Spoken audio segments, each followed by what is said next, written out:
Hi guys, welcome in. Hi. Hey everyone. Hi everybody. It didn't feel right to do my starting soon screen on an ASMR. It didn't feel right. It would have been too loud.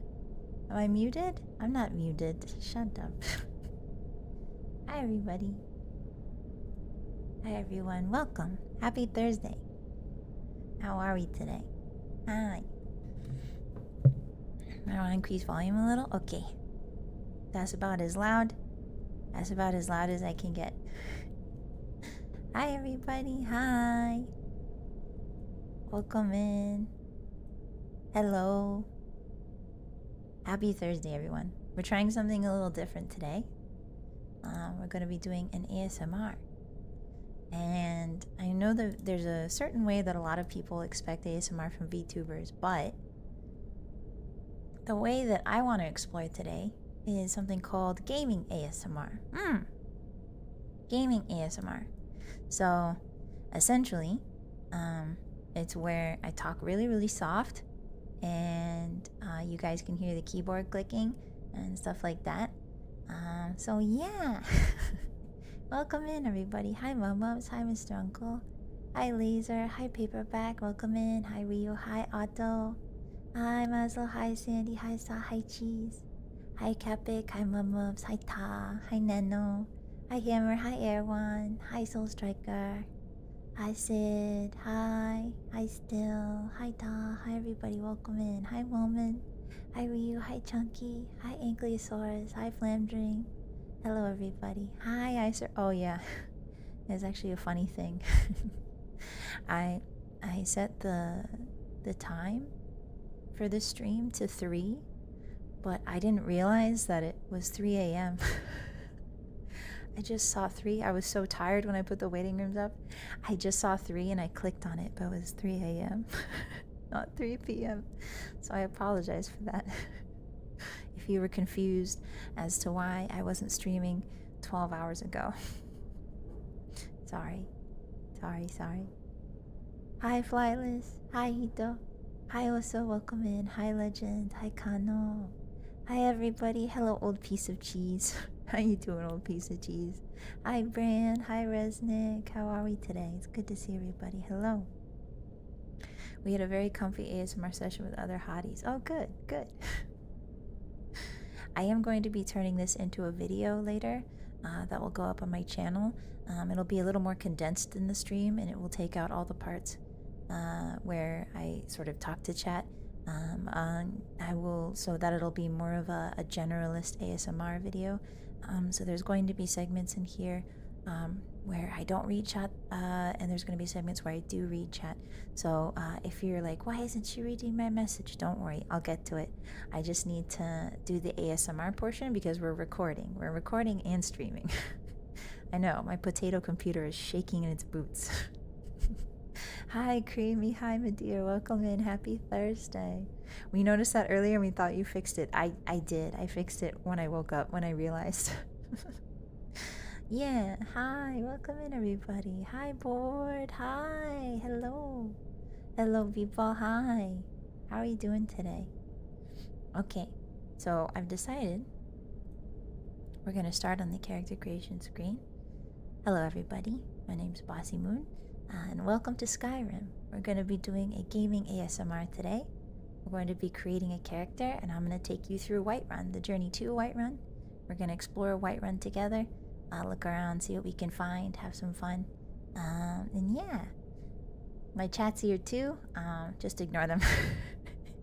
Just ignore my chat. They're above my head. If you're watching this as a video, pretend they're not there.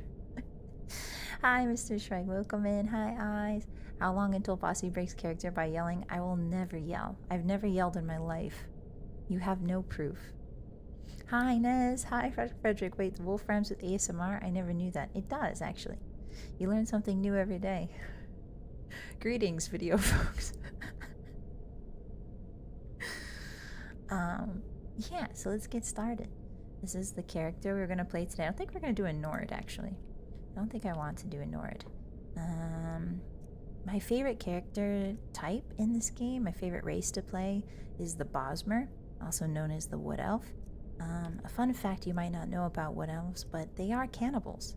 They eat the people that die. They eat the other Wood Elves that die in a sort of ritual cannibalism for their funeral. I don't know if that's a cozy fact to say. Sorry, I don't know if that's cozy, but it is a fact that I have rattling around in my brain. So, my favorite race to play are the Wood Elves. I also really like Redguard is really fun too. I like a good Breton playthrough every once in a while, and I'm very partial to High Elves, even though in Skyrim they have a kind of checkered past. bit of a different take on High Elves in Skyrim, so to speak. Hi Miffy, welcome in. Hi guys. Bossy is very fond of cannibals. Yes, I am. Yes, very fond. Some of my best friends are cannibals. Hi, Andrew, welcome in. Hi. Argonians are the best. The Argonians are pretty good. Today, I think we're going to be playing as a Nord woman. I think it only fits because of Skyrim. Now that I think about it, we're going to maybe pretend to be a Nord woman living in Whiterun and doing her daily chores, maybe, you know, becoming a little bit rebellious, sneaking around stealing stuff out of houses and stuff like that. So, yeah, it's going to be a good time.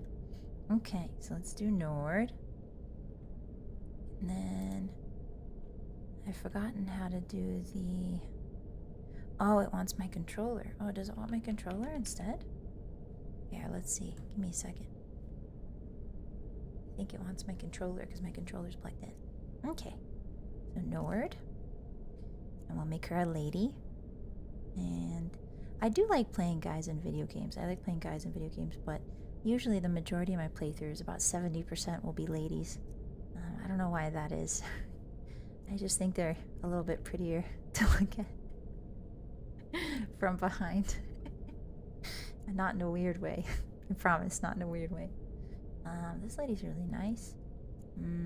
I like the tattoos. Something about the Nords that I really like are the tattoos. And they have very cool braids in their hair and stuff like that. The Nords in general are a really interesting race in Skyrim because they come from a place called Atmora, and they were some of the first humans to settle Tamriel, supposedly. There are small enclaves of humans in other places like High Rock. Theoretically, the Reachmen might have been there before even the Nords were, but that is a debated fact among Elder Scrolls scholars like myself. Am I a scholar? Am I an Elder Scrolls scholar? Am I? I think I at least have 2 years of an undergraduate in Elder Scrolls scholardom under my belt, you know? At least 2 years. I'm doing my undergraduate. Doing my master's in Skyrimology, in Elder Scrollsology. Hi, Jorgen, welcome in. Hi. Hello. Hi, Top Gear. Hi, Ente. How you doing today? It's good to see you. Hello. Feels like a Bob Ross character build. Bob Ross? Oh, which one? Which race? Which race would that be? The High Elves? There's no way Bob Ross would be a High Elf. Hi, Faye. Welcome in. Yeah, lowercase for peaceful times. Welcome, welcome. How's the volume, everybody? Is the background sound good? I know you can't hear much of it, but there should be like a low droning noise. Hi, Papa. Can't wait to read your dissertation on sweet roll economics. The bigger the sweet rolls grow, the worse the economy gets. The sweet rolls are directly correlated to the economy. In this essay, I will prove. All right, so I think the preset we're going to go for is this lovely lady right here. I really like her complexion already. I have a lot of cool mods that make the people very, very beautiful. And I don't like too beautiful characters. I know there's some mods in Skyrim that make your characters just like so extremely beautiful. I think at some point it gets a little bit cartoonish. I feel like too many mods to make your characters pretty makes it a little bit like overblown and everyone's cartoonishly beautiful, and I don't really like that so much. So I am a bit picky about my appearance mods. I make sure that they're not out of character, I guess, out of world.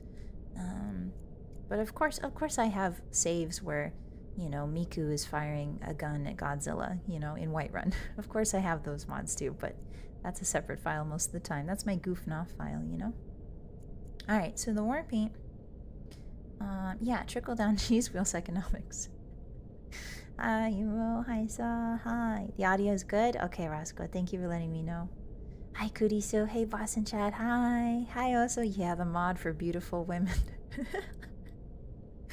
Wait, I'm curious, do you guys like, hold on, do you guys like CBBE better, or do you like the other one?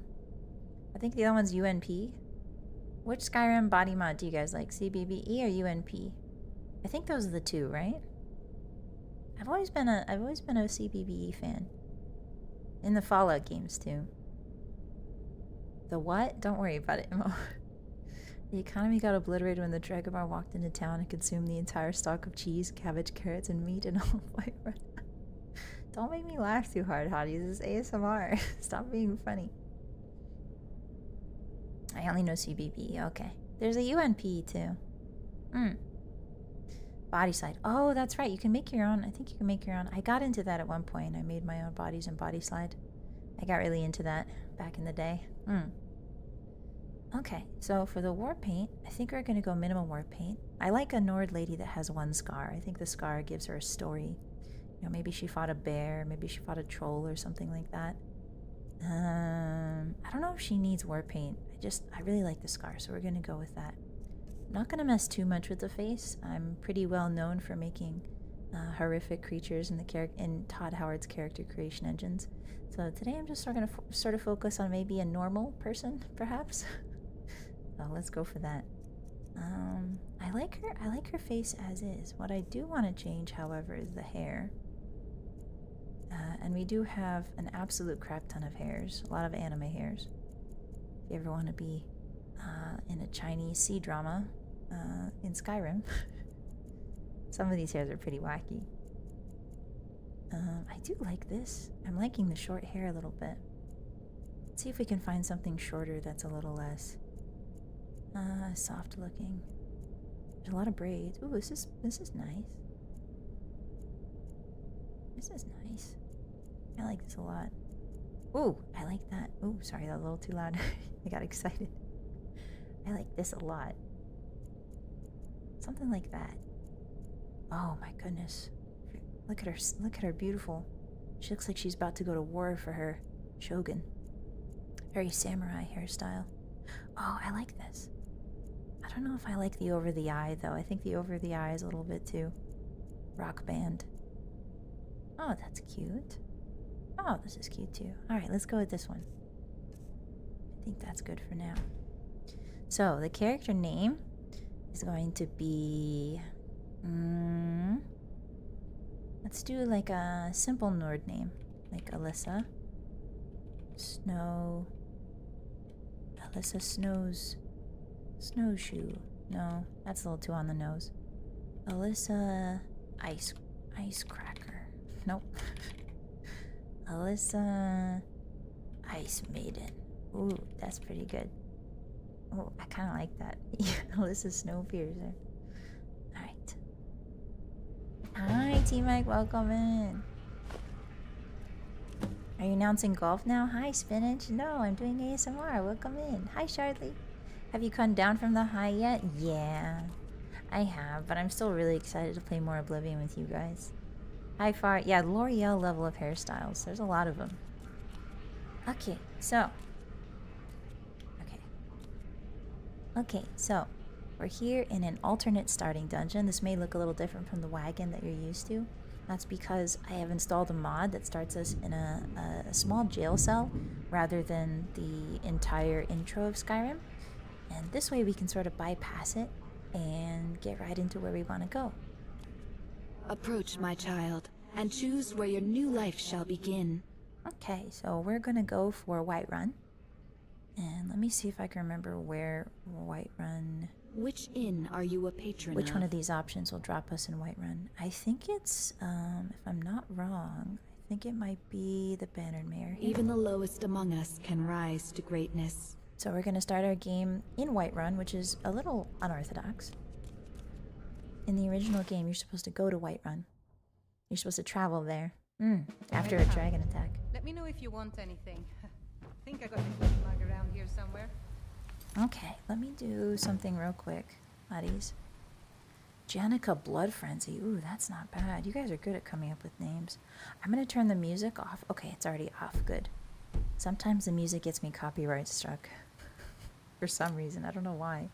The music, Skyrim's music gets me copyright struck. And I'm like, okay. You've only been around for 20 years. 11 years, sorry. Not 20. Hi, Wave Packet. Hi. The Whiterun music soothes the soul. Yeah, I would have it on. Except Todd likes to zap me from orbit, so yeah, copyright infringement ASMR. Hi Demon, welcome and it's good to see you again. Hi Brandon, hi Mr. Gray. Skooma, no, not Skooma Addict ASMR. Welcome in. Hi Wave Packet, hi Triange, hi everybody. How you doing? This is an ASMR stream, so I apologize if I don't read chat as much. I'm gonna try and focus on getting cozy, you know? I do not love Whiterun. I do not love Whiterun. I've been in it too many times, but I do know Whiterun. I like Whiterun. I don't like it as much as... I like Solitude better. I'm more of a Solitude girl. I know. Gasp. Me? An Imperial? Hi, Grimster. I got all the Bob Ross vibes during the character creation. Thank you so much. Welcome in. They do call me the Bob Ross of Todd Howard's character creation menus, actually. That's sort of my middle name. It's a bit of a long middle name, but it's one that I treasure and hold in high regard. Alright. Let's go upstairs. Welcome, everybody. We're inside of the Whiterun Inn now. You can hear the flute music. There's rain on the roofs. What I like about the architecture inside of the inn is that there's little slats in the windows, so you can sort of see outside and imagine the wind blowing by. It's raining outside, so I imagine the floor would be a little wet, so that's kind of inconvenient actually, now that I think about it. Wouldn't you want your roofs to be completely closed? What if there's a snowstorm? Oh, I don't know, maybe there's some Nordic architecture I don't understand here. Here's the balcony. You can look down, have a nice little sweet roll, some mead, and look down on what's going down. What a beautiful voice. It's a voice you'll never get tired of. The bards love to play at, what time is it? The bards are known for playing at exactly 10 a.m. in the morning. But then he went quiet, when he met the that man's earning his gold. Oh, you talk and you lie and you drink all our mead. Now I think it's high time that you lie down and bleed. So then came clashing and slashing. Alright, let's leave. We'll come back to the inn. We'll come back. We have the entire city waiting for us, so let's go outside first. His eyes meeting an Imperial trader? No. Oh, Carmo. How you doing? Hi, Dagother. It's for the Nordic what? Okay, we're disabling survival mode. And I'm going to choose Debella, I think. Yes. You know nothing. Alright, welcome to Whiterun, everybody. You can see it's raining today. And what of my son? We've got some local conflicts happening, but we're just going to ignore those. So good luck. Whiterun's a really interesting city because it's the location of, or rather the crux of, the conflict between the Imperials and the Stormcloaks. It hasn't really chosen a side yet in the war, but there are still people that support the Stormcloaks and people who support the Imperials that live here. It's not like Windhelm. Windhelm is a city where it's mostly Stormcloak supporters, and Solitude is where there's mostly Imperial supporters. So Whiterun's kind of like smack dab in the middle, and a lot of interesting friction is going on in Whiterun. The Jarl himself is being pressured to choose a side the entire game, and he really doesn't want to. He's more of one of those rulers that puts his people before anything else, so he knows that no matter which side he picks, it's going to result in some people getting hurt, which is an issue for him. Oh, they're chickens. Did you guys hear that? Where did she go? Where are you, chicken? I've never seen this before, actually. Well, I've seen it many times. I've just never slowed down to look at it. What is this? Is this somebody's garden? Ah. They're growing mushrooms back here. Wow, they've got herbs. They've got garlic, they've got dried elf ears, they've got dried frostmere ham. Oh wow, there's even a canis root here. That's actually kind of rare. Usually you find the canis roots in the swamps near Morthal, but this person has specifically cultivated one. That's very interesting. Wow. Hi Tinkerfucker, welcome in. Hi. Yeah, it's free alchemy stuff. I never noticed this. This is kind of crazy. I've legitimately never noticed this before. So like, I don't know, I've played Skyrim for how many hours, and all these little nooks and crannies, like this is just something I've completely glossed over most of the time.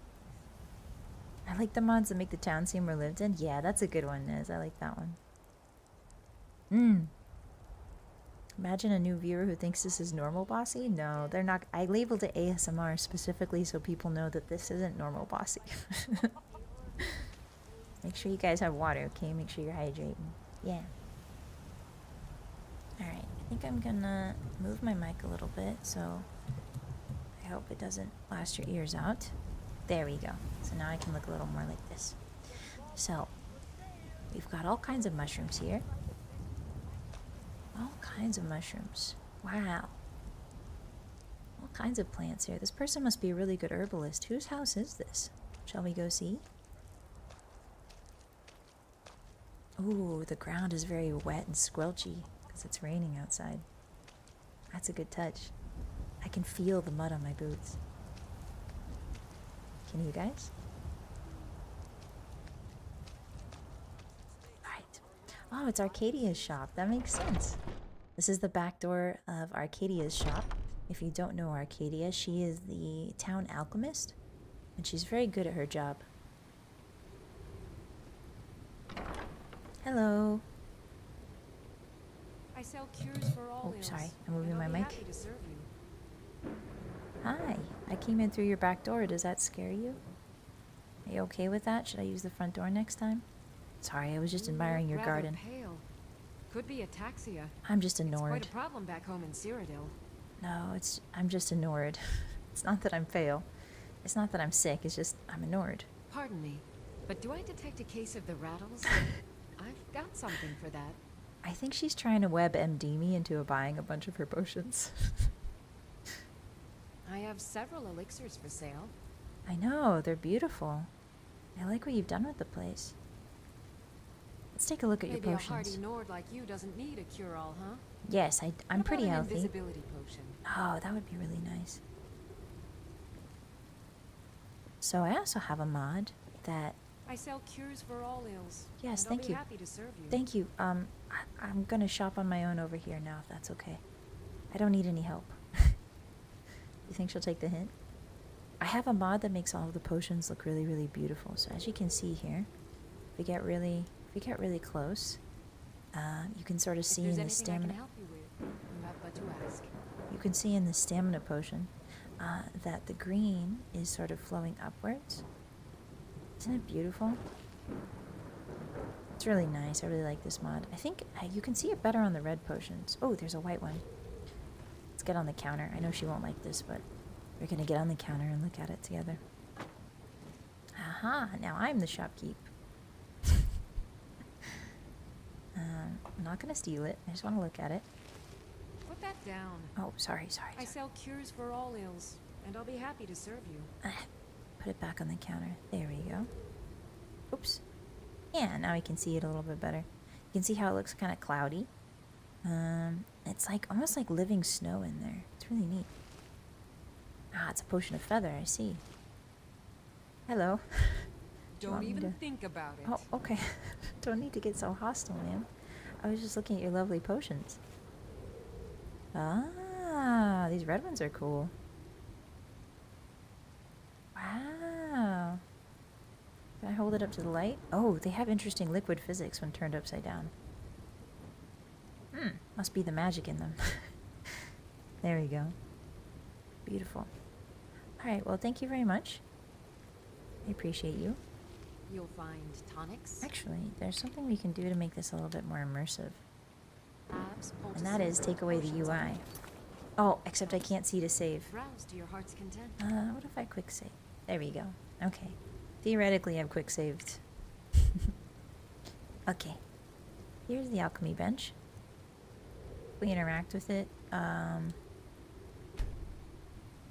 can't really see what's going on now that I've turned off the UI. But we can see our character Alyssa grinding up some herbs for her potions. Alright, let's quit that. She's decided alchemy is not for her. Todd did this dying? Todd did this? What did he do this time? Hi Ahmad, welcome in! Hi Fire Hill!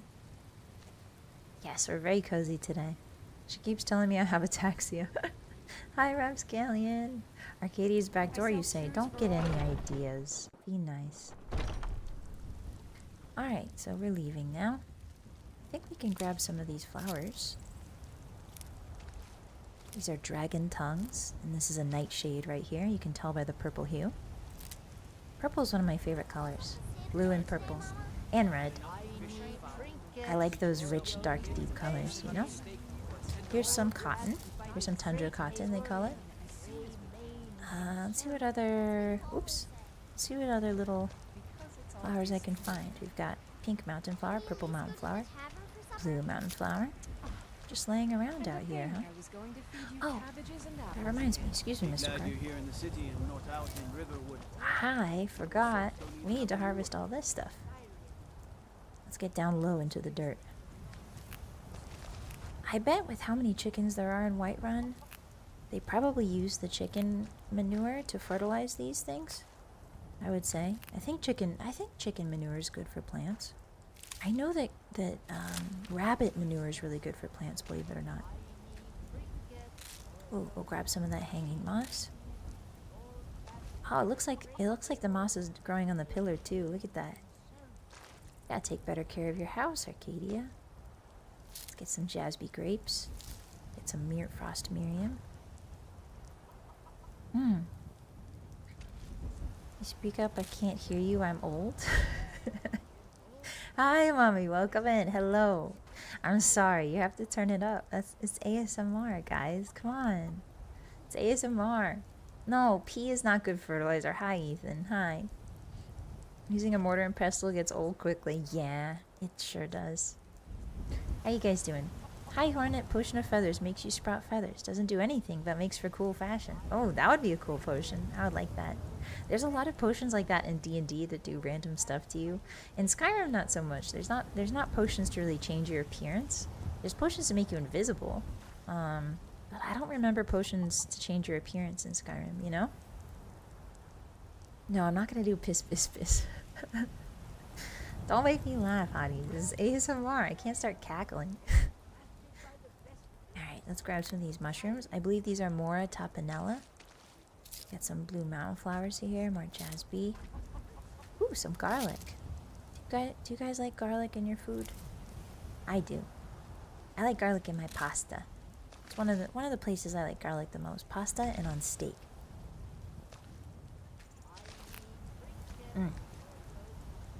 Sometimes I like garlic on fish. But I think with garlic it's such a strong flavor that it's actually really hard to... It overwhelms the fish so quickly, you know, since fish is a very light flavor. It's a very light meat in general. I feel like the garlic overwhelms it a bit sometimes. Garlic bread is very good. Yeah. Garlic bread's very good. What else is garlic good on? Ooh, I like pesto. That has garlic in it. Actually, did you guys know you can make pesto without garlic? I didn't know that. But apparently you can just leave the garlic out and blend it with herbs and stuff. Here we are in the back of Whiterun, near the wall. You can see there's some individual pens here. I assume that these are people's gardens. I've actually never really taken the time to look back here before. What are these? Mushrooms? We've got some is this trauma root? No, it's called something else in Skyrim. My herbology fails me. My Skyrim herbology is failing me. I think these are bolates, right? Oh no, the hay is gonna get wet. Oh no, is this wheat? It's getting wet. Somebody's gotta put a cover over this or it'll go bad. Yikes. Ah well, it's not our yard, not our business. Ah, creep cluster. Thank you. Alright, let's go look at somebody else's garden. Does anybody else have one? Oh, there's lavender back here I didn't notice. Whoa, wait a minute. Arcadia has way more than I thought. Excuse me. There's some lavender, purple mountain flowers, more nightshade. Really makes you think. Why does this lady like nightshade so much? We'll take some of her weed. She won't mind. She's got lots. I wish the HOA had that opinion. Not the HOA. Oh, it's thistle. Thank you. Fish pea ammonia? Really? Hi, Isaac. Welcome in. It's good to see you. We're doing some ASMR today. Caramelized garlic is amazing on the few things it works with. Yeah, Harna, I like caramelized garlic. It goes well with carp. I've never had carp flamdring. Did you guys know that goldfish apparently can continue to grow? There's like no limit on goldfish growth. They just keep growing and growing. So there's like very big goldfish out there. I just learned that the other day. I think carp are similar, right? Carp grow in proportion to where they live, like the pond, whether or not the pond's big or small. Local hermit goes around stealing garden. Yeah, they grow to the size of their ponds. It's pretty interesting. There's our chicken friend. Hi, little guy. What do you got over here? Can I come on by? Oh, you've got some melons. There's probably lots of good worms in this dirt, huh? Yeah, you don't mind the rain. These are gourds, I think. Oh, and your eggs. They're gonna get wet. Do you mind if I take one or two? Thank you. Thank you. I think your friend's over here. I saw your friend over here. Aha, hello. I don't think these two chickens have a name, but I like to call them... This one's giving me like a Henrietta vibe. And this one is giving me an Alice vibe. Alice and Henrietta. Actually, now that you mention it, now that I think about it rather, there are no roosters in Skyrim. Guys, there's no roosters. I just realized I haven't seen a single rooster in Skyrim. It's only hens. Very interesting.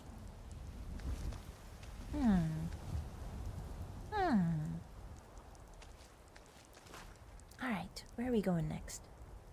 Oh, there's the town well. Wow, look at this. Oh, they haven't cleaned it up very much here. Let's help them out.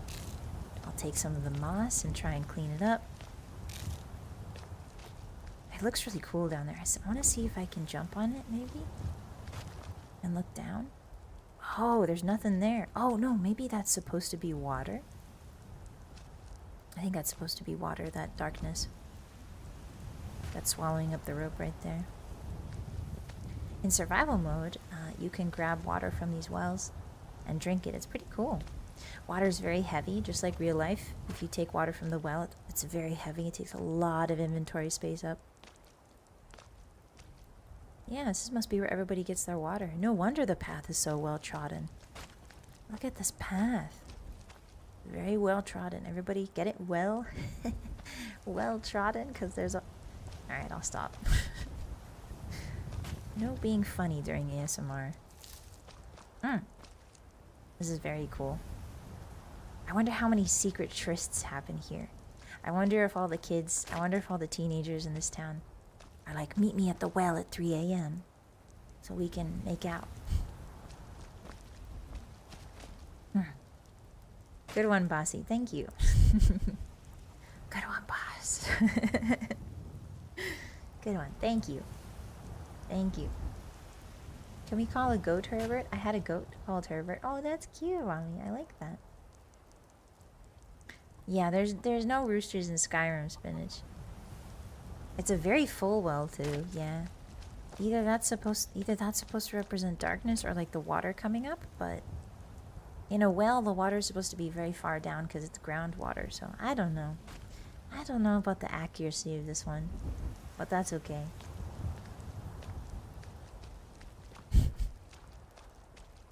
All right. So, oh, sounds like somebody's hard at work. Who could that be? Hello? Who's out here chopping wood in the rain? Sir, is your wood not getting wet?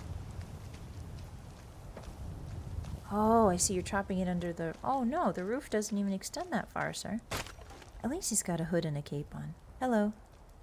Sorry, I don't mean to disturb you. I guess it is important to chop wood. You need it for things like cooking stoves, fires. So you need a fresh supply of it. Oh, and now you're just going to leave it there to get wet? Shame on you. All of this wood is going to get wet and completely unusable. I'm shaking my head. Alright, let's continue down this way. Hello, child. Did you know there are some fruits that actually grow better in the cold weather? Ah, like what? Oh. See you later. She has somewhere to be, clearly. Come to think of it, they haven't established a school system in Skyrim, have they? I don't think young children are required to go to school. I think every child in Skyrim more or less has a homeschooling tuition, which is really interesting.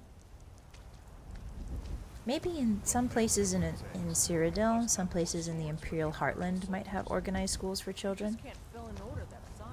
There is a school of magic, but I don't know if they accept children's students. There's a college at Winterhold, but I haven't seen any children at the College of Winterhold, which makes me think that they don't necessarily allow children in.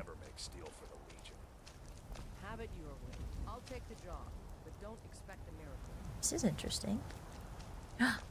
Look, there's a little roof here. There's a roof that leads right to this tree. Oh, I definitely know someone snuck out of here at some point.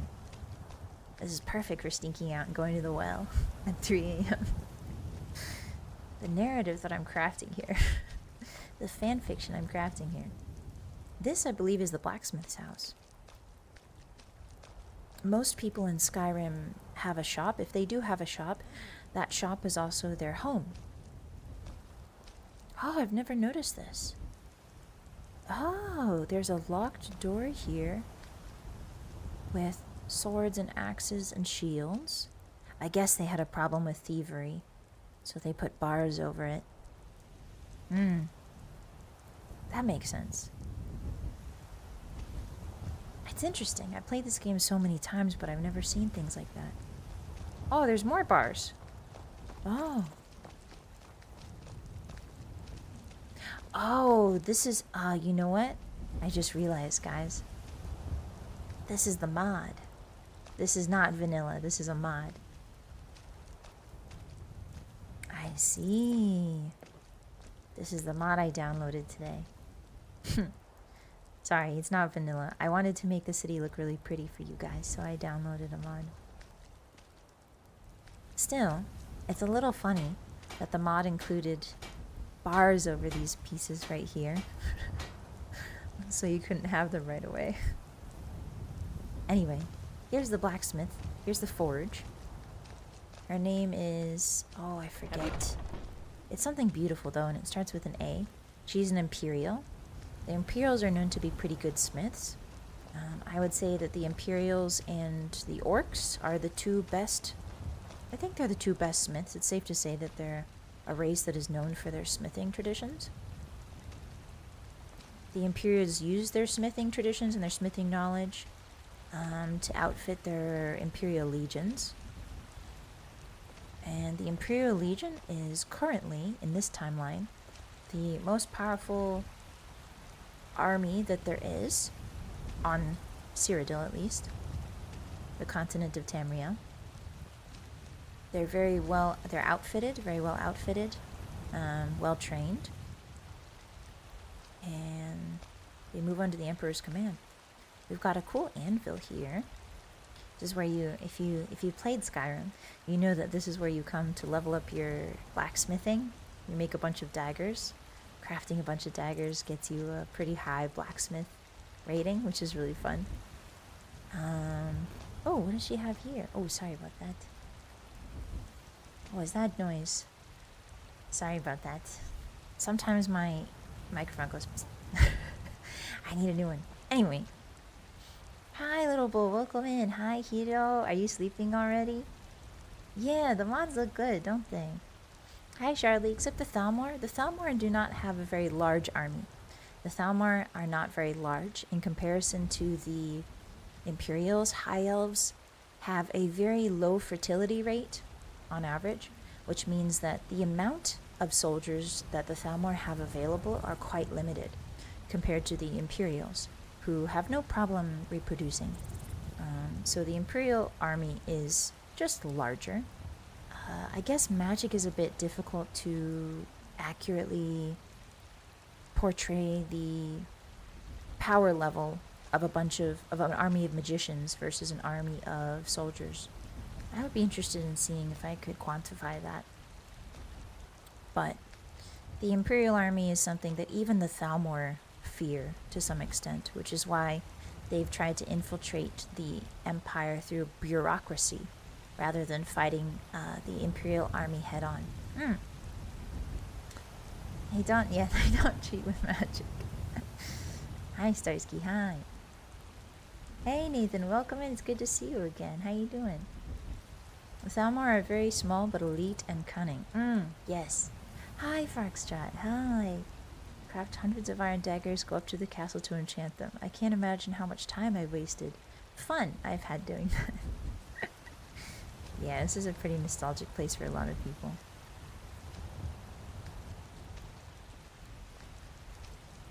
This is pretty cool. It's like a little stockroom for her. It's got a roof over it at least, which is good. Keeps all the things dry inside of there. I wish that the tanning bench wasn't in the rain because it's so unrealistic. You need to keep leather dry. Alright, here's the front gates. They're very intimidating. Hello, sir. You're dripping wet. They say Ulfric Stormcloak murdered the High King. No. With his voice. Oh my goodness. Shouted him apart. Wow. Well, I hope you get some dry shoes soon. Wet socks are... Whiterun, and I'll pull you into the Dragon's Reach dungeon myself. Oh, okay. Alright, thank you. You don't gotta threaten me. Hey, I was just wishing you a good dry shoe. Jeez. Looks like we've got a gate over here. Oh! It opens up! There's a ladder. What's out here? Surely the guard won't mind, right? Oh, I can smell the stone, Hotties. I can smell the wet stone, the mold, the old stonework here. You can just smell it by looking at this. The wood's dripping because it's raining. Again, there's slats in the roof. I don't understand. Why would you not just have a roof? Why are there slats? It's letting in all the rain. No, we're not sniffing. We're not sniffing. Got a little window here. These are actually, there's a term for these little slits, and they're meant to open up so that archers can fire out. You see them a lot in old forts and stuff like that. Old forts, castles, a lot of the time have them. I always forget the name for them. Oh, there's another gate on this side. Don't mind if I do.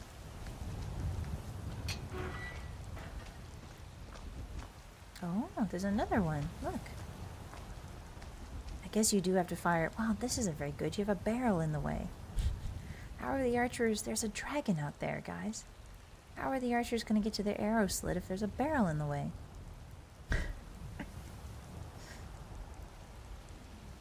It's embouchure. Oh, thank you for looking that up. I appreciate it. Hi, Grizz. Yeah, the red rum holes. Exactly. People are so sensitive about their wet shoes these days. Ulfric nagged the king to death? No, he yelled at him. He yelled at him. I wish they would at least do something with the Thalmor. I think they're going to, Isaac. I think they have to eventually. Okay. Where does this gate go to? Ah, this is behind the blacksmith shop. I see. Okay. We've got some coal down here on the floor. Again, the coal's getting wet, but that's okay. I don't think they planned Whiterun around rain. It's kind of like how certain cities are planned around roads, you know? Whiterun is a very old city.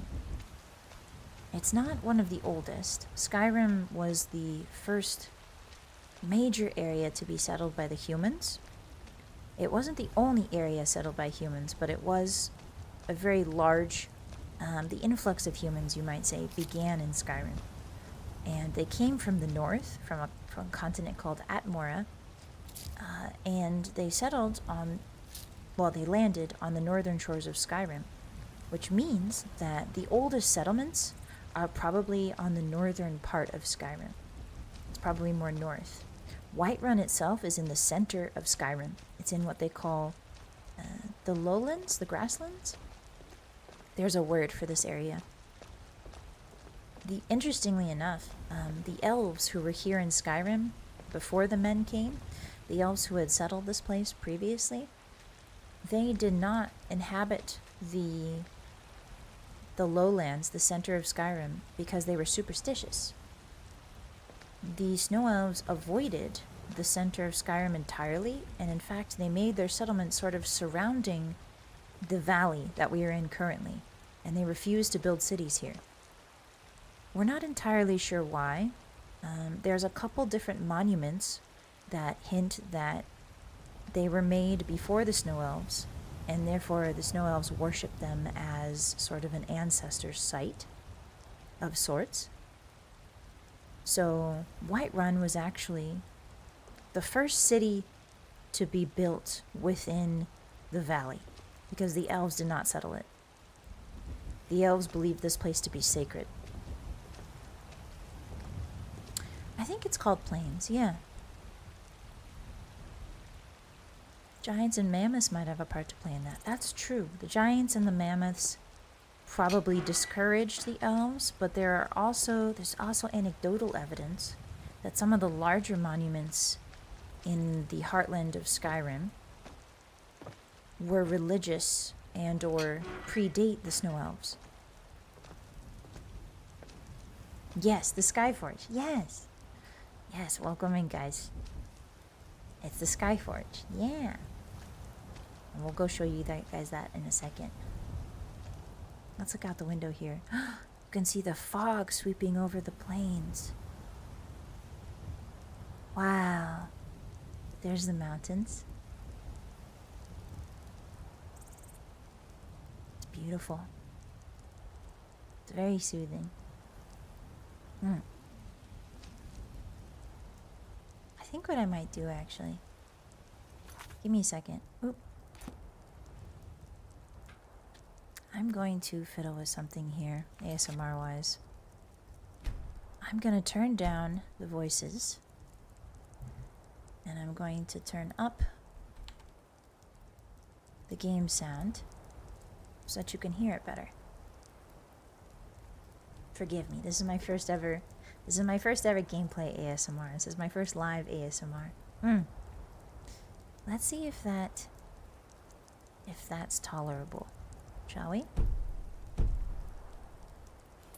Okay, I'm taking the HUD off again. There we go. Alrighty. Now you guys might be able to hear it better, yeah? Yeah, the Skyforge, which I'll show you guys in a bit, was here before the elves settled. It predates the elves by a pretty large margin, which is kind of spooky if you think about it. Night has fallen, Hotties, look. Wow. Night has fallen, and the city becomes a little quieter. Good thing that all these fires in front of these houses are rain-proof. The architecture of Whiterun is very interesting. I like how the roof kind of looks like dragon scales. All the tiling is very, very interesting. It looks like dragon scales from afar to me. I wonder if Whiterun was perhaps built in an era where dragons were more plentiful?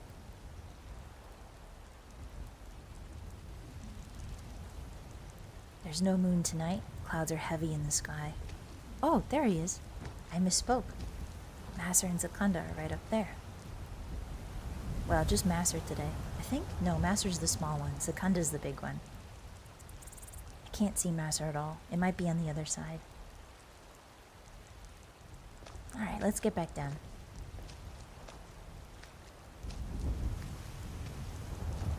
Are the moons chill? The moons on average are chill. I don't think they're trying... I don't think it's... The moons are very mystical in the world of Tamriel. In the world of Nirn, they're very mystical. Not much is known about them. There's a lot of stories. There's a lot of myths. One of the myths is that the moon up there is part of Lorkhan's body. I believe it's his eyeballs. Is it his eyeballs? I think. Lorkhan was a god. You may have heard of the 9 divines.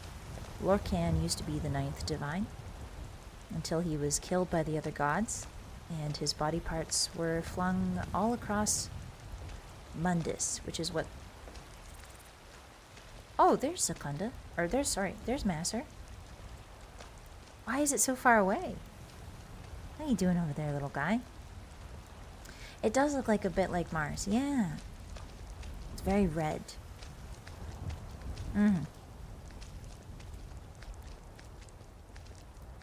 It's dark now, Hotties. It's very dark out. The smell of smoke is everywhere.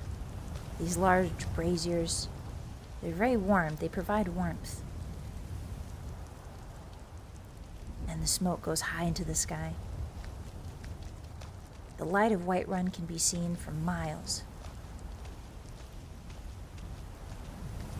It's interesting because militarily, having a city fort, a city/fort that's surrounded by a wall in the middle of a plain means that you can see everything that goes on around you. So it's got very good sight lines. Defensive-wise, it's a little bit iffy because a plain is a very easy thing to traverse across, so if there's like an opposing army, they'll have no problems just riding right across and setting up outside your gates. But it does provide you really fantastic sightlines. So I imagine that the guards of Whiterun are pretty good archers. Archery would be pretty big here in a fort like this. Melee, of course, too, but you want to take advantage of your city's natural strengths. Oh, it looks like there's one fella out for a nighttime stroll. I believe that's our wood chopping buddy. Hi, wood chopping buddy. I think he's going home from the inn. Everybody's probably having a drink. Should we go check it out? Oh, you can hear the water inside of the well. I bet the water levels are rising in there because of the rain. There is a lot of water in Whiterun in general. I did forget about this. These little sluice-like waterways. There's a lot of these. In fact, there's a lot of water around almost every town in Skyrim, now that I think about it. Windhelm, which is the village that's the the town that's the most easternmost in Skyrim. It was actually built on a river. And Wulfharth ordered it built on the river. Wulfharth is one of the famous warriors of Skyrim who killed a lot of elves. And his axe is a very famous enchanted axe in history, created by his tears. And Wulfharth told them to build Windhelm on the river, so that once he had killed most of the elves and driven most of them out of Skyrim, he told his people to build Windhelm on the river so that they would not think twice, that the elves would think twice about coming back to attack him again. He wanted to sort of proclaim ownership over the river. So, it's very interesting. Oh, sorry, Ysgramor. Sorry, Ysgramor. I meant... Sorry, Wulfharth is the axe. No, Wulfrad is the axe. Wait, who is Wulfharth? Wulfharth. Oops. Sorry. Yes, it's Ysgramor. Sorry. Okay, let me redo that lore bit so that the video people don't think that I'm stupid. Hold on. Thank you, Subida. Thank you for the one gifted. I really appreciate that. I'm sorry, the alerts aren't on today. Thank you. Okay. So anyway. So, there was a guy named Ysgramor, and he was a human. And he drove out the elves from Skyrim. He was a great warrior of the Nords, and he drove off the snow elves from Skyrim. And after he was done with all that, he built the city of Windhelm, which is the northeasternmost city. He had his people build it on the river as sort of a warning to the rest of the snow elves that remained not to mess with him, because that river was very important. A lot of snow elf cities and towns were built in sort of that southern river area, and so he wanted them to know that he kind of owned it now. Yeah, that wasn't very good. I'm gonna cut that out. Misinformation ASMR. Not the misinformation ASMR. Listen, I got it confused, okay? There's a lot of names in the Elder Scrolls lore. Wolfheart is one of the 3 that become Talos. Oh, okay. Understood. Oh, guys, now it's just a... now it's just a misinformation stream. Alright. I would love to share my knowledge of the Cloud District, but you don't go there very often, so you wouldn't understand. Anyways. Alright. Hold on, guys. Hold on. We can redo this. Hold on.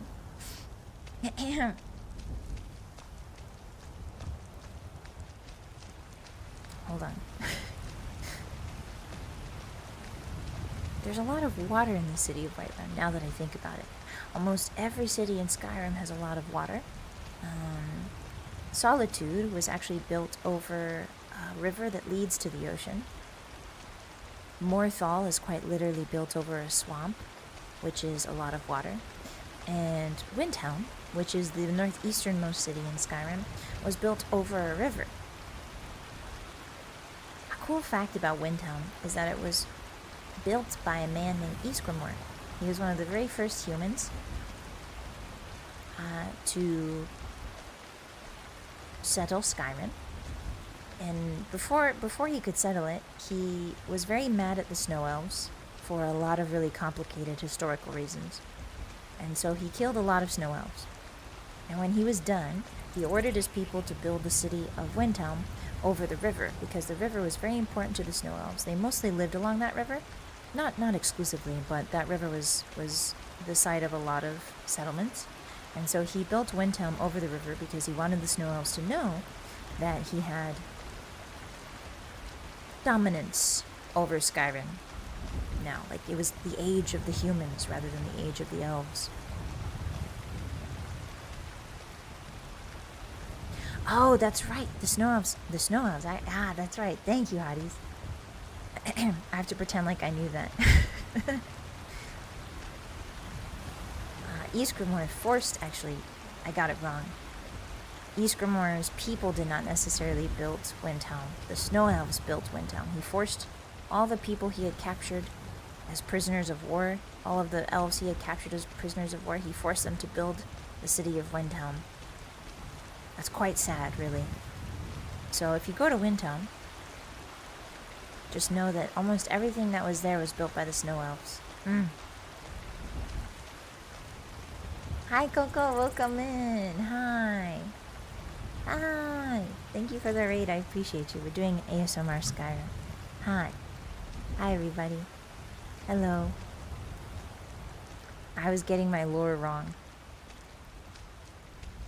And the hotties are helping me out. Welcome in. Alright, welcome to the Bannered Mare, everyone.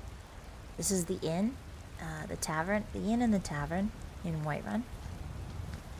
The architecture is really beautiful. The Nords do have a very distinct style, very specific style. It's a lot of wood. It's a lot of almost cabin-like, but You've got beautiful metal inlays here on the door. There's also a Thieves Guild sign here. I think this one means a lot of stuff to steal inside, if I'm not mistaken. I've never seen the back part of it, so I think we're going to explore that.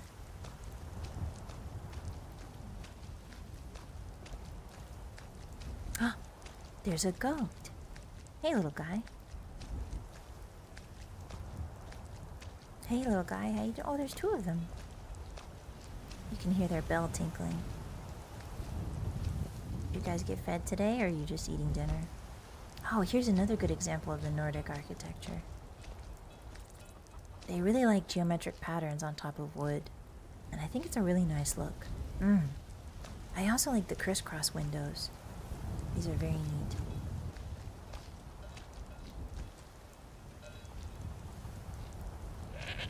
Chad, I get the feeling this guy doesn't know Skyrim at all. I do know Skyrim. See, look, watch. I'm gonna tell a really cool lore bit. Watch this, watch this.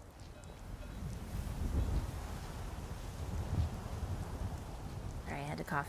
Alright, watch this, watch this. Speaking of the snow elves, you guys may have met them if you've played Skyrim before. There are these very creepy guys named the Falmer, and they live inside of caves, and they're blind. Believe it or not, the Falmer that you find in the caves are the same Falmer that are the snow elves, or that were the snow elves.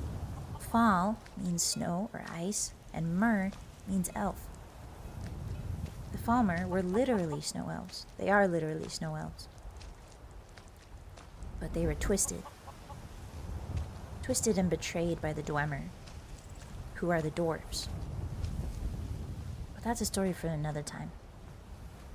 Pertaining to Skyrim specifically, the Snow Elves, Ysgramor attacked the Snow Elves because the Snow Elves attacked them at a place called Sarthal.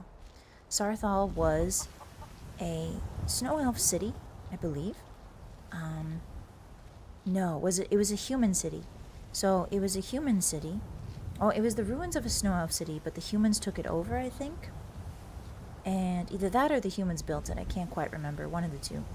But Sarthal was a human settlement for a long time.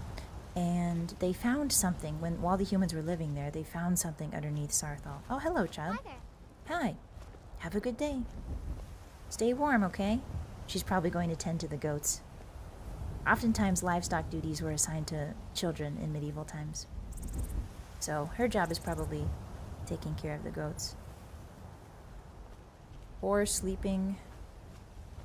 Oh? Are you sleeping? My child. My child, no. My child, is that your bedroom? Oh, at least it's under the... Oh my goodness, at least it's under the eaves. Are you an orphan? I think this is an orphan. Well, don't worry, I'll adopt her eventually. Anyway, so there is a town called Sarthal, and it was settled by humans. A lot of humans lived there. A lot of the first humans that came from Atmora settled in Sarthal, and the humans found something while they were either constructing or expanding Sarthal, one of the two. They found what's called the Eye of Magnus, and the Eye of Magnus is quite literally the eyeball of a god, or it's either an eyeball of a god or a very powerful artifact that belonged to a god, one of the two. Some people talk about it as if it was his eye, Magnus's eye itself. Some people talk about it as if it's just an artifact of great power. It's sort of a toss-up. I like to believe that it's Magnus's eye itself because I think that's the cooler option. So the humans found the Eye of Magnus, and it's extremely powerful magical artifact.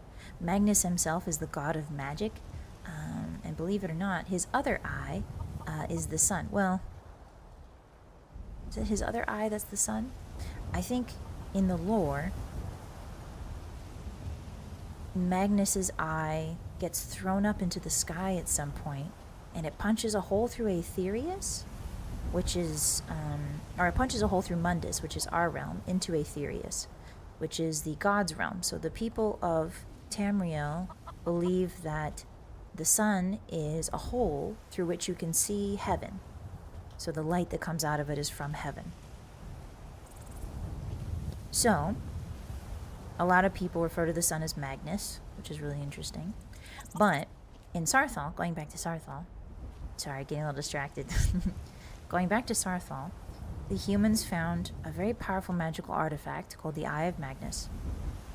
After they found this artifact, the snow elves decided to attack them. And a lot of the literature is biased on this particular battle, because some of it was written through the perspective of humans, and very little of it was written through the perspective of the snow elves, because the snow elves did not live long enough to sort of write down their thoughts and feelings on the Night of Tears, which is what the Battle of the Saarthal invasion is called. So when the snow elves invade Saarthal, it's called the Night of Tears. And we'll get to why it's called the Night of Tears in a second. But essentially, the snow elves attack Saarthal, and no one is really sure why. And a lot of the human sources say it was because the elves were jealous of the men, that they were jealous of the men getting a hold. Men here refers to humans. Humans becoming more of a presence in Skyrim.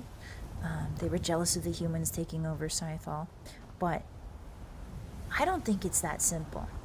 I don't think it's about that, because at this time, snow elves were quite powerful. They were not particularly threatened by humans. Sure, the humans had come in, but they didn't try to wage war on them. They didn't try to attack them by any means, on any large scales. So I'm more willing to believe that the snow elves, essentially, what the humans found with the Eye of Magnus, might have been something much more powerful than they thought. Like the humans couldn't quite conceive of its power. And the snow elves were afraid that they were going to mess around with it and maybe cause some sort of cataclysm, or cause some sort of magical scar that couldn't be erased, or something very deadly in general. Essentially, the humans had got a hold of something, and they weren't really prepared to use it yet. They weren't prepared. Perhaps even the snow elves themselves, perhaps the snow elves had found it at one time, and they themselves weren't prepared to deal with the eye. And so when they heard the humans had found the eye too, they might have freaked out and been like, well, if we don't know what to do with it, surely the humans don't know what to do with it. So it's very interesting.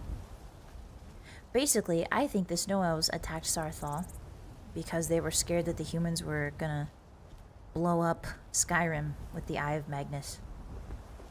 And that makes much more sense. For an entire army to kill a whole bunch of humans, to come in and kill a whole bunch of humans. Slaughter, literally, they killed everybody in Saarthal.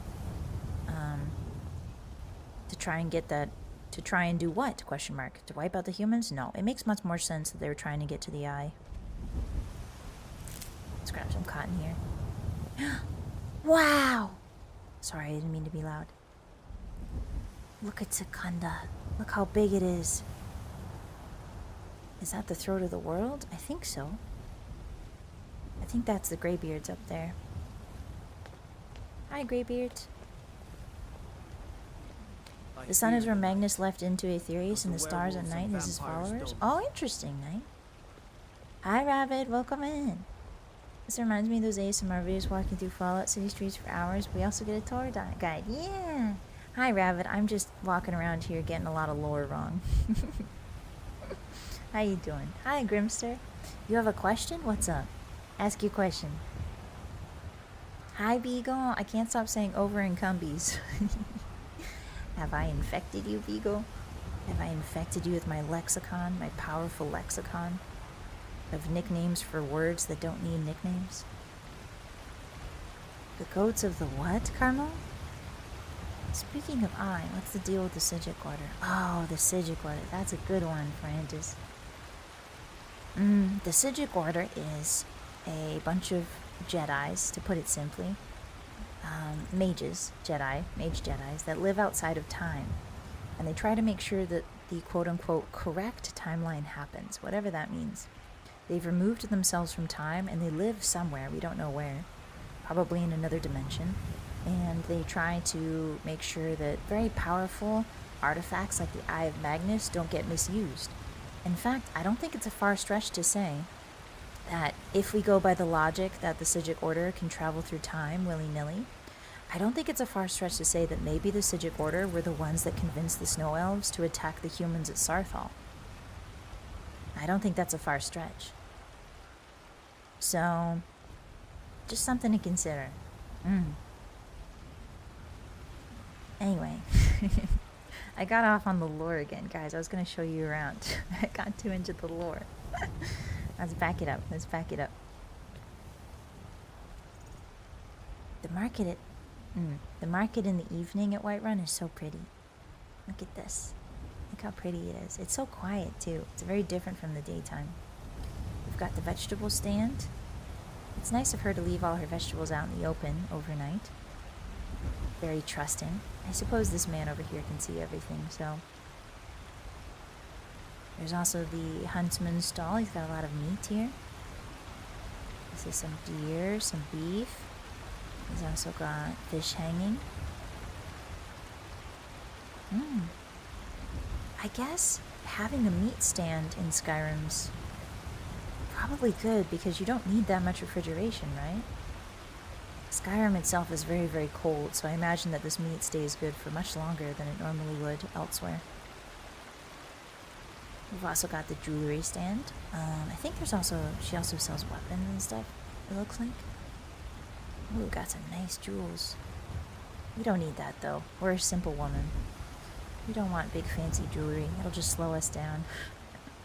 It'll make noise when we're trying to sneak around. There's Arcadia's. And there's Bellathor's. We'll go into his shop in the morning. But here's Bellathor's. He's the pawn shop. He's sort of he'll buy anything and he'll sell you anything. So good for a generalist, but not so much if you're looking for something specific. Lots of fresh cabbages here. I'm fascinated that they have tomatoes here in Skyrim. Tomatoes usually, I think they require some heat to them. Like while they're growing. I think they flourish in like more sunnier climates. I suppose here in the middle of Skyrim, it's much warmer and sunnier than, say, I don't know, in the far north. So that makes sense. Alright, let's go to the inn and say hi to everybody. I think it's almost daytime.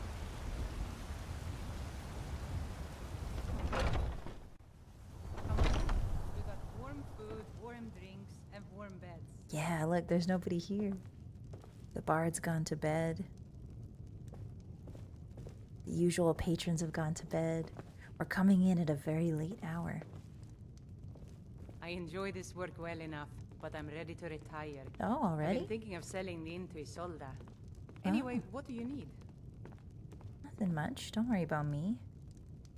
She's a very smart woman putting her best cheeses on display on the bar. Oh, I spoke too soon. The bard's back, everyone. He was just taking a bit of a break. The fire feels warm. I do like the Nordic tradition of building a sort of fire pit. They have a big stone pit and they just put the fire logs in there and then light that up, and that acts as the central heating. My one concern is, good, the ventilation. Ventilation is very important for open fires like this. So if you look up, there's a large open space where the fumes can go out, because you don't want to unintentionally smoke all your patrons out, you know? Oh, it looks like the owners of the inn have left the beggar, the town beggar, to spin the meat. Maybe he's making a few extra gold coins in exchange for something to eat. I ain't done nothing. I know. I understand, sir. You're doing honest work. I'm just sitting by the fire here. Here in the kitchen, you can see they've got a similar stone pit for cooking. Why are you looking at me? I'm not looking at you, sir. I am a little bit more concerned about the ventilation in this room, because I don't think that that's quite enough.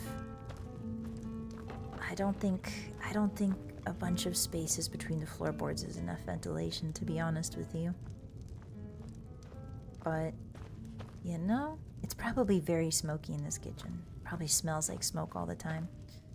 Actually, she probably smells like smoke all the time since she's always here. If it's work you're looking for, Hulda's the one to talk to. No, I understand. I don't want work. I just want to hang out. Oh, sorry. You heard my mic fuzz and my tummy go. Man, this ASMR thing is really hard. Guys, okay. Mind your manners. Guys, this ASMR thing is really hard. You'll always be welcome. This is really difficult. It's a lot harder than they make it look. It adds flavor to the food with the smoke. Oh, I see, Legend. He's cooking an awesome sauce. Absolutely not. Absolutely no awesome sauce here. Alright. See, she coughed a little bit. She's definitely experiencing smoke inhalation.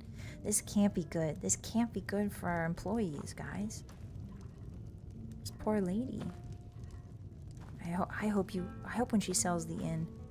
Oh, she's putting some of the soup over the meat. Oh, she's making like a glaze and she put it over the meat. Now I am concerned, where are all these drippings going? Because this meat is definitely going to drip as it releases its fat and its juices. The warmer it gets, the more dehydrated it becomes and the more juice squeezes out. So where is all that juice going? I don't get it. Where's all the meat juice going? Is it just like in a puddle down here? Sorry, I don't mean to... I'm just asking questions. Like, how sanitary is this? They're seasoning the floor. Oh, I see. I do like the pottery in Skyrim. I do like the pottery. I do like these wall decorations. Is this basket? Is this a basket maybe? Like a weaving of reeds? It seems like reeds and grasses and feathers and wood. It's very cool. The colors are very beautiful. And the pottery is always this nice blue color. It seems almost every house uses the same sort of pottery, and that's not because Todd Howard was cheap. Alright? It means something in the lore, guys. That this pottery is all wood, blue and silver.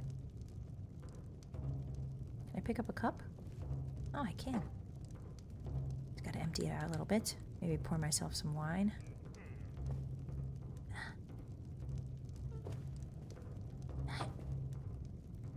Okay, maybe it's hard to rotate things with a controller. Hi, Ghostface, welcome in. I'm trying to pour myself a cup of wine right now.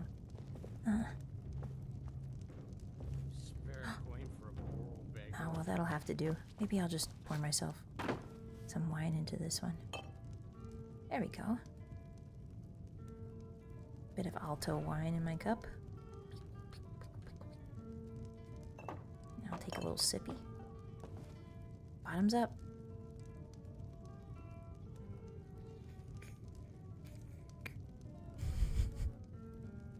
Soft slurping. No, Todd would never skimp on assets. Hi, Sam. Hi. Looks like a dream. Ah, a little bit, Foxtrot, yeah. Alright, if we go upstairs here. Oh, somebody's broken out the flute. If we go upstairs here, this is Sadia's room.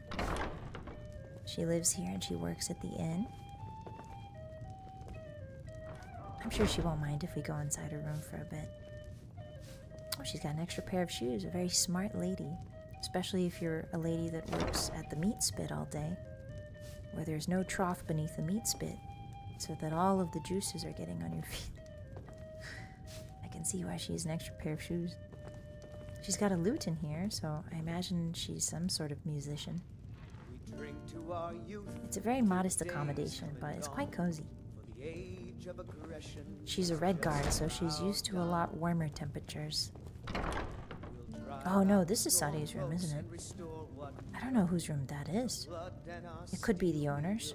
I remember this one's Sadia's room. It's a big bear pelt. Or maybe that's an elk pelt, I'm not sure. It's hard to tell what sort of animal a pelt comes from after you've removed the legs and the head. I think that's the butt. I think that's supposed to be the tail. Which means that's the head. I think this is a bear.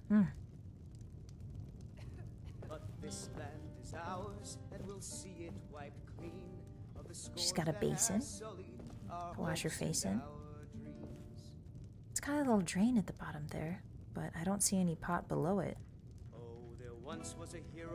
Or maybe that metal part is just the whole pot, maybe? Is that a hole in the pot, do you think? I can't decide. Is that a hole in the pot that leads down? It's something that's always confused me in Skyrim. Or is that just... I don't know. Her bed seems to be made mostly of hay. A lot of Skyrim simple beds are made of hay rather than any sort of mattress. Wooden slats. Think of this, Hotties. Imagine that you're sleeping on this. There's wooden slats, itchy hay, and then fur, and then more fur. Honestly, if there's a big thing of fur over the hay, I wouldn't mind that, because then the hay has a harder time poking you if it has to get through that big old thing of fur. A wash basin, yeah. Anyway, here's Wonderwall. Yeah, he's playing Wonderwall in the back. The bard is. Hi, Sleepless Night. Welcome in. Hello. Yeah, it's a memory hay bed. It does look cozy. I bet it smells good, too. I don't know if you guys have ever smelled hay before. Fresh hay. But it smells really good. It's really kind of almost herbally, kind of grassy. But in like a really homey way. It's hard to describe. Alright, let's not be rude. Let's close the door behind us. I really like how the light comes up through the floorboards here. I think this is a really good touch. It would have been really easy for the developers of Skyrim to just sort of make this a plane that you can't pass through, that any lighting can't pass through. But the lighting here is really cool. It makes it feel more rustic.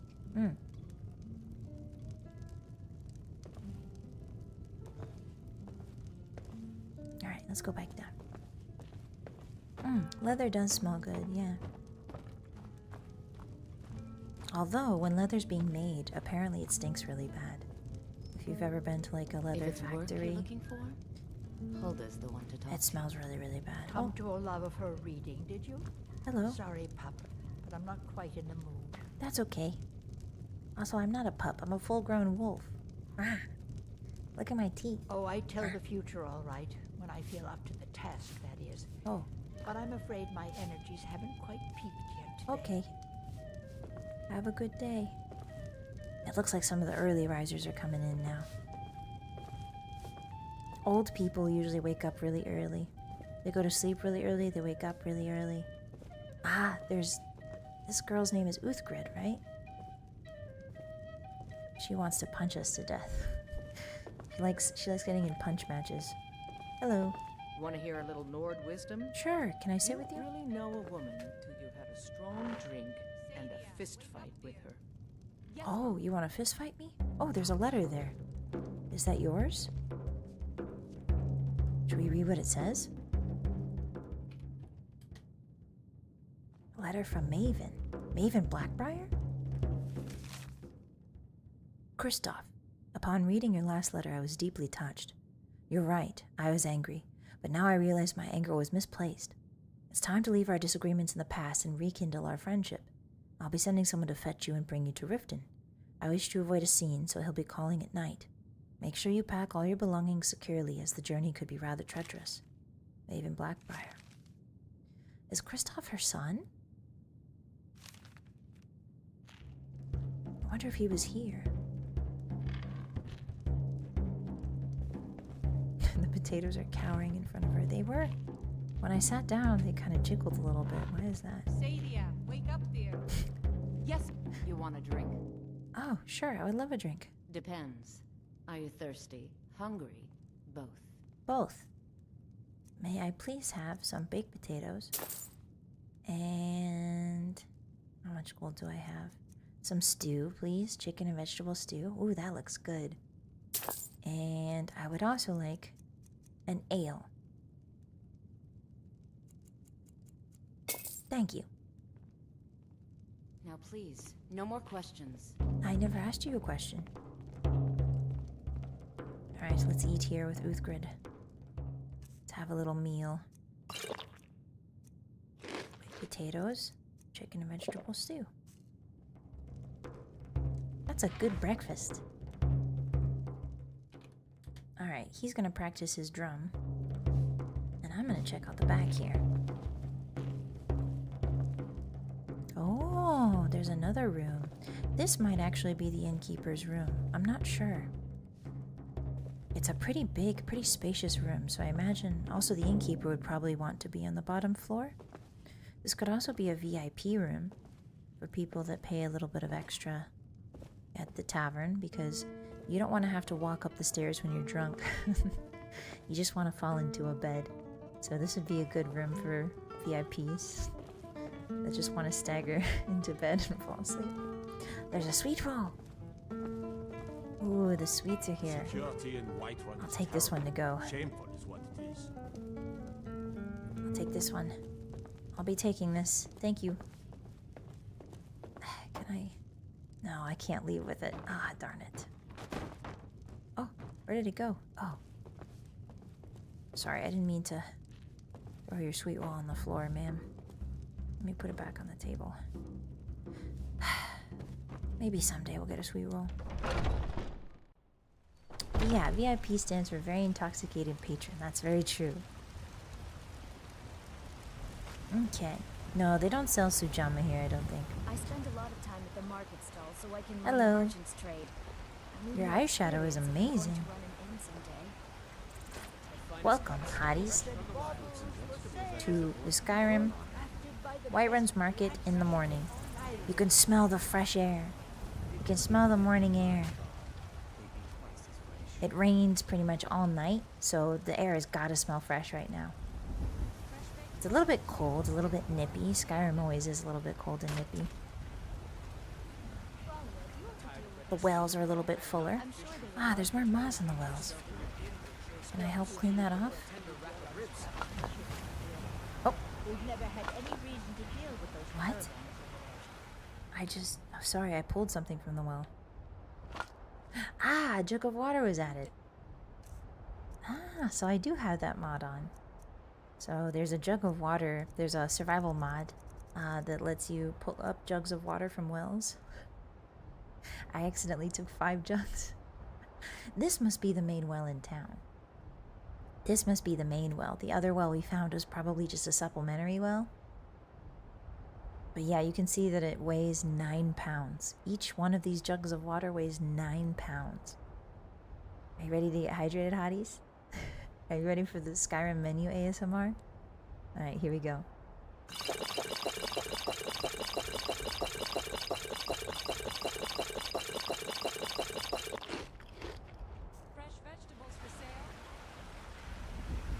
I'm so hydrated.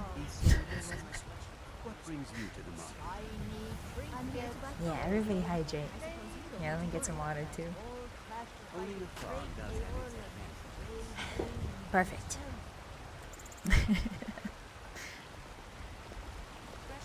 Alright, let's head up to the upper part of Whiterun now. The banners are really beautiful. I think out of all of the towns, I think Whiterun has a really good banner, and I also think Dawnstar has a really good banner. I like those two a lot. There's the mountains up there. Look at the wooden head of this guy. Look at that. I wonder if that's supposed to be a dragon, or is that a dragon or a horse? What do you think that is? I can't quite tell.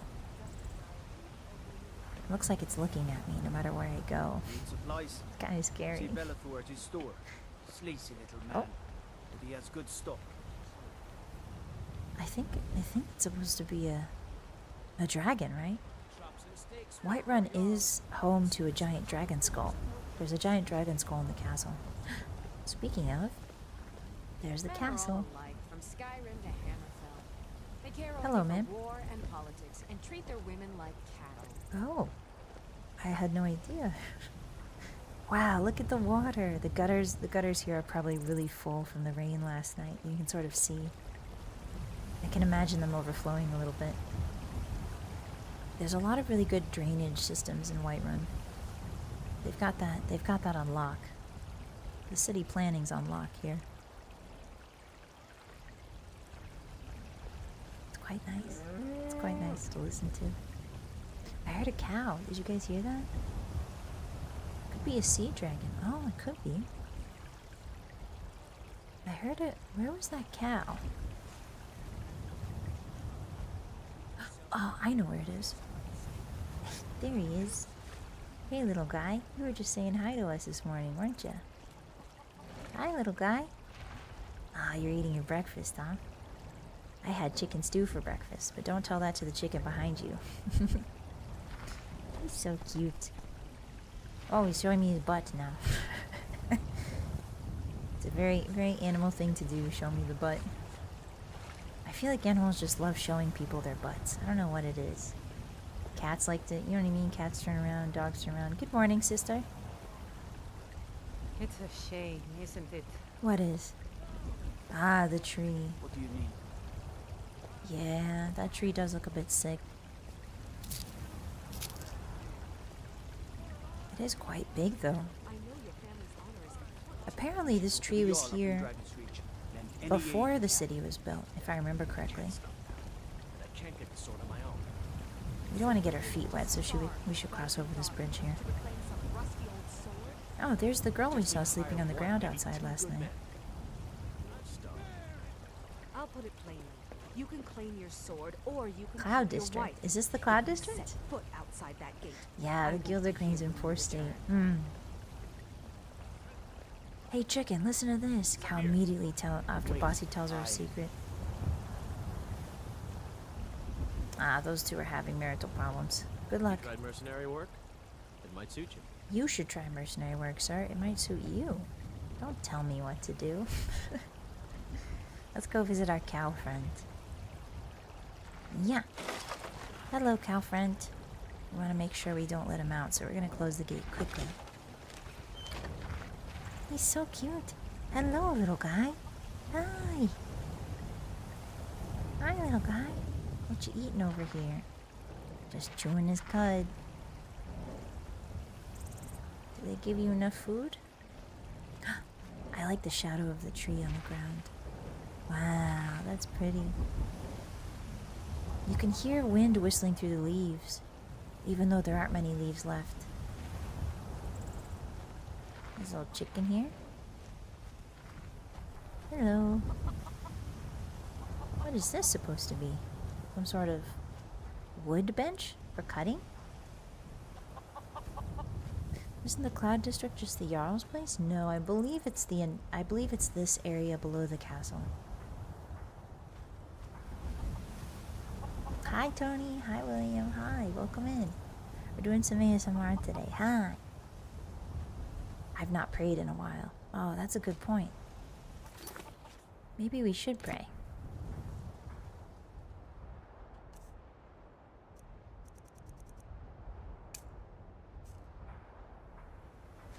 Just pray in the middle of the... Praying to Dibella is only effective while nude. Ah. Okay. Well, in that case, we have to,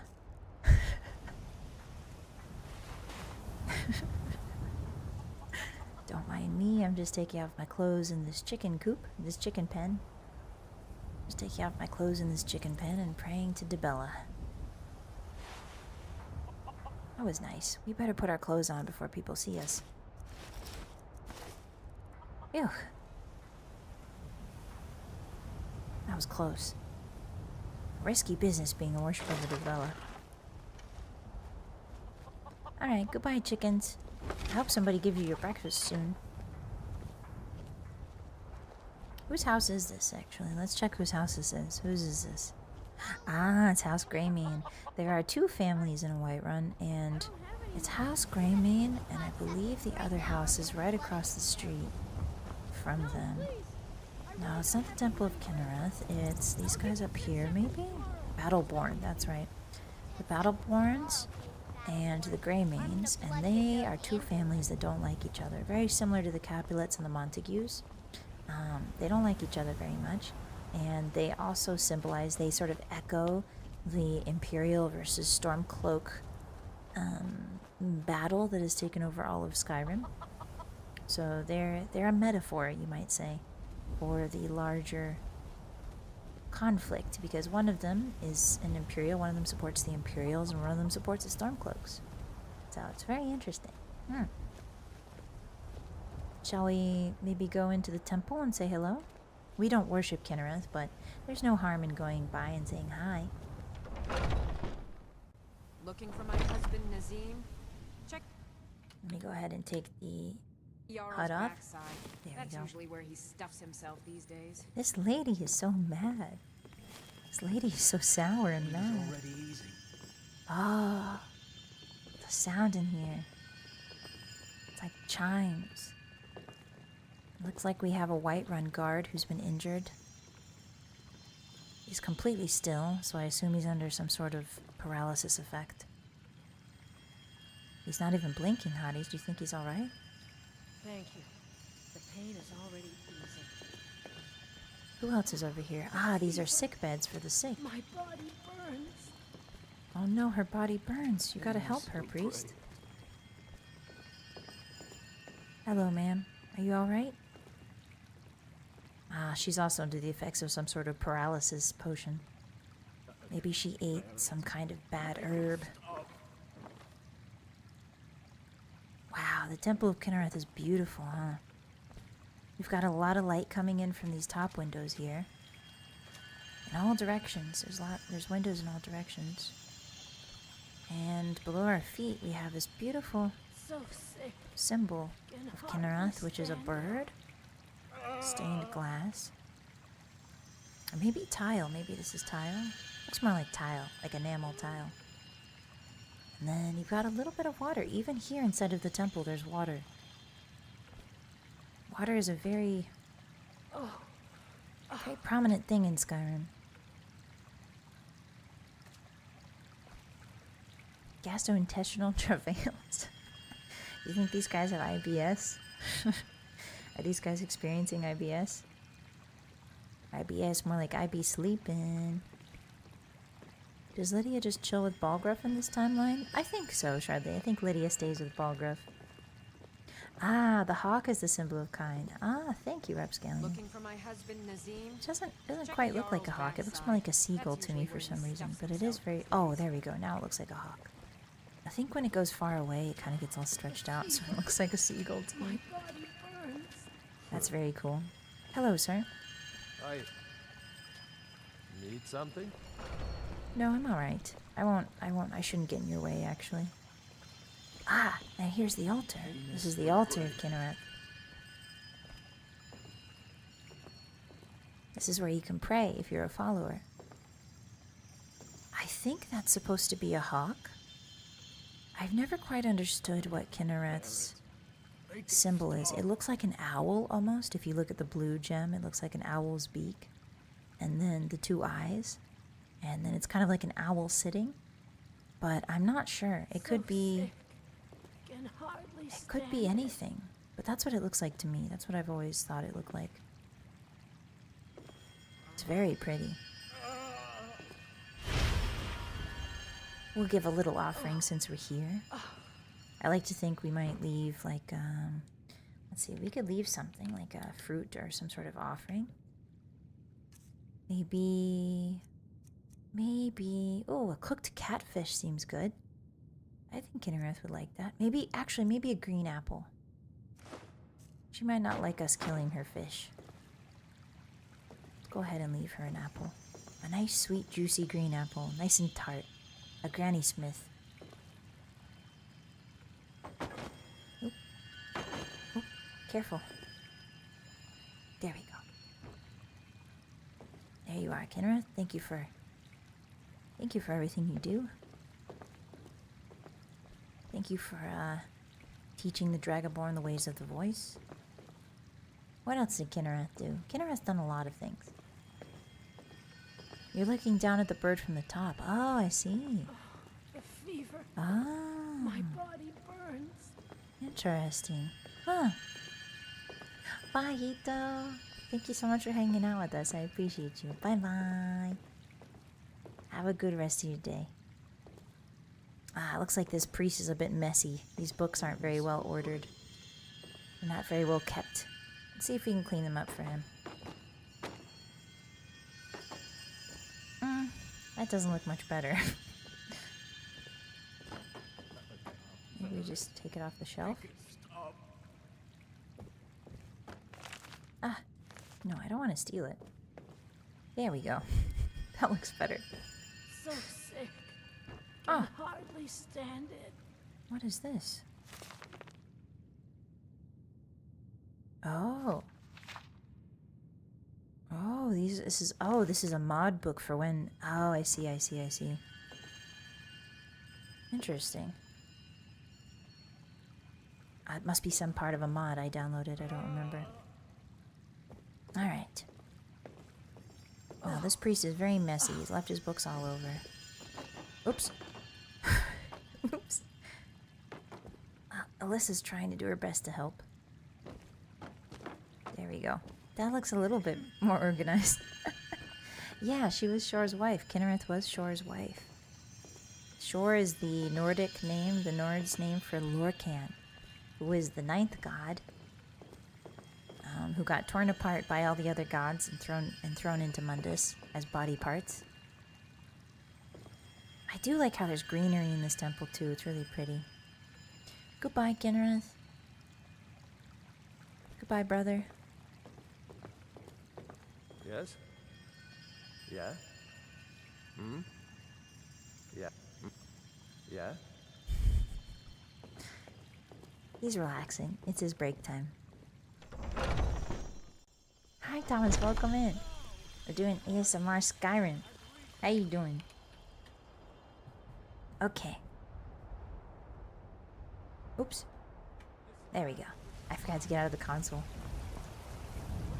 Alright. Where else do we have to explore? Oh, that's right. The Companions Hall.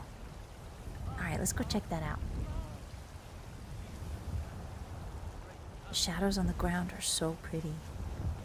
This tree is massive. It's a shame. There's a quest, if you've never played Skyrim, there's a quest to restore this tree to its former glory. The quest itself is actually really interesting because it implies that trees that are big like this, and special, I believe this tree is particularly special, it implies that trees like this have some sort of sentience, or at the very least some sort of magic attached to them. Oh, sorry, my body got rabies for a second there.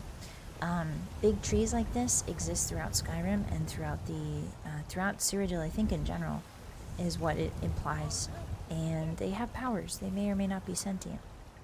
Which is really interesting because there's another instance of trees that are sentient, and you may have heard about it. They're called the Hist trees, and they exist in Black Marsh, which is where the native homeland of the Argonians. And the Hist trees are really important to the Argonians. So I'm wondering if special trees, like the only other time I've heard of special trees is in the mentions of the Hist and the Argonians. So it'd be interesting if they're connected somehow, you know? Whose house is this? Oh, I can't go in it. This might be the house for sale, actually. No, the house for sale is down below. The Ents? Are there Ents, kittens? I don't think there's Ents in the Elder Scrolls. I don't think so. There's walking trees. Oh, you mean the walking trees? Yes, there is sentient walking trees in Valenwood. That is true. The trees in Valenwood walk around and they kill people and eat them. They're giant trees that walk around. I don't know if they speak, but they do walk. And they eat meat. They're carnivorous trees, which is really freaky to think about. Should we go look at the back over here? This is the back of the Companions. Ah, also, I think I learned about this. This Companions Hall here is actually, you can tell it's got a very distinct shape to it. It's actually made from a boat. So I think this is one of the boats that either Ysgramor or somebody very close after him used. It might have been that wolf guy I was talking about earlier. But this is one of the boats that carried someone important, I think, to Skyrim. But yeah. I'm not sure which boat this is. But I know that it was an important boat, and so they turned it into their lodge. It might be Wolf. What's his name? I always get him confused. Wolfhearth and Wolfrad.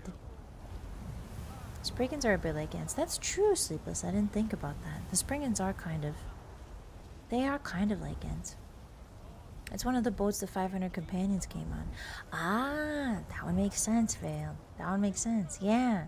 The 500 companions fought alongside Ysgramor to kill the snow elves. The 500 companions were like a... At least I think they were. They were like an elite battle unit. Yeah, it's a cool concept to use it as a roof, huh?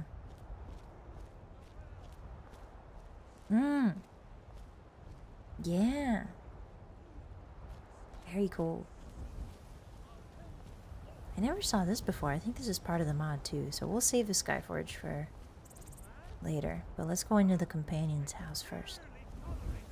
It does look like a lodge. I think it is literally referred to as a lodge. But it's got a very distinct shape and style to it because of the roof. Yes, thank you, Mako. Oh no. Oh no. The companions are fighting. Well, we'll let them fight. You can't really stop it anyway. Everybody's just sort of watching. ASMR, the sound of pounding each other into a pulp. These benches are beautiful. Are those rams' heads on them? No, I think those are dragons again. Those look like dragons anyway. Get him! Get him! Everybody's watching in complete and total silence, which makes it a little bit eerie.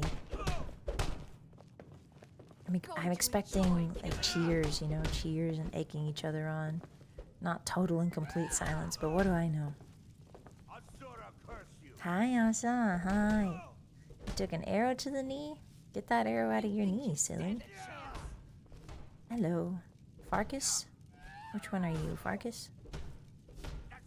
Why are we watching these guys fight in silence? Alright, let's get really close. You're pathetic. I'll see you burn. ASMR. You stole a sweet roll and now you're getting beat up for 10 hours.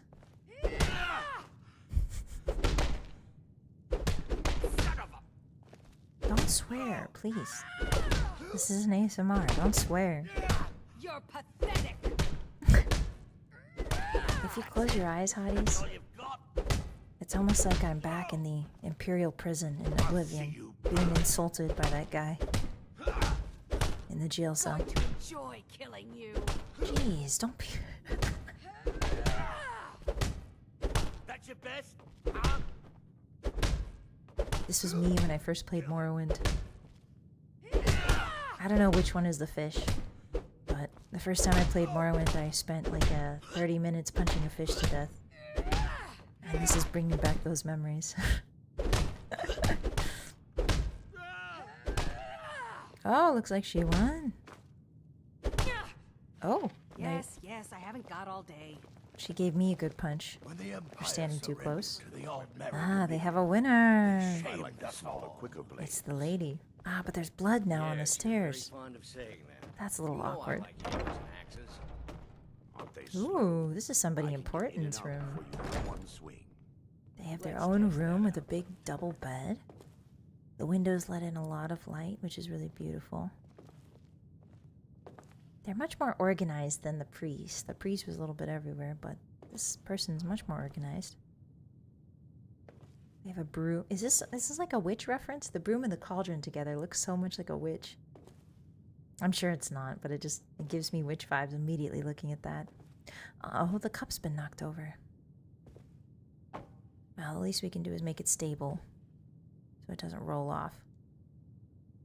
There we go. Now it looks like they were playing a dice game.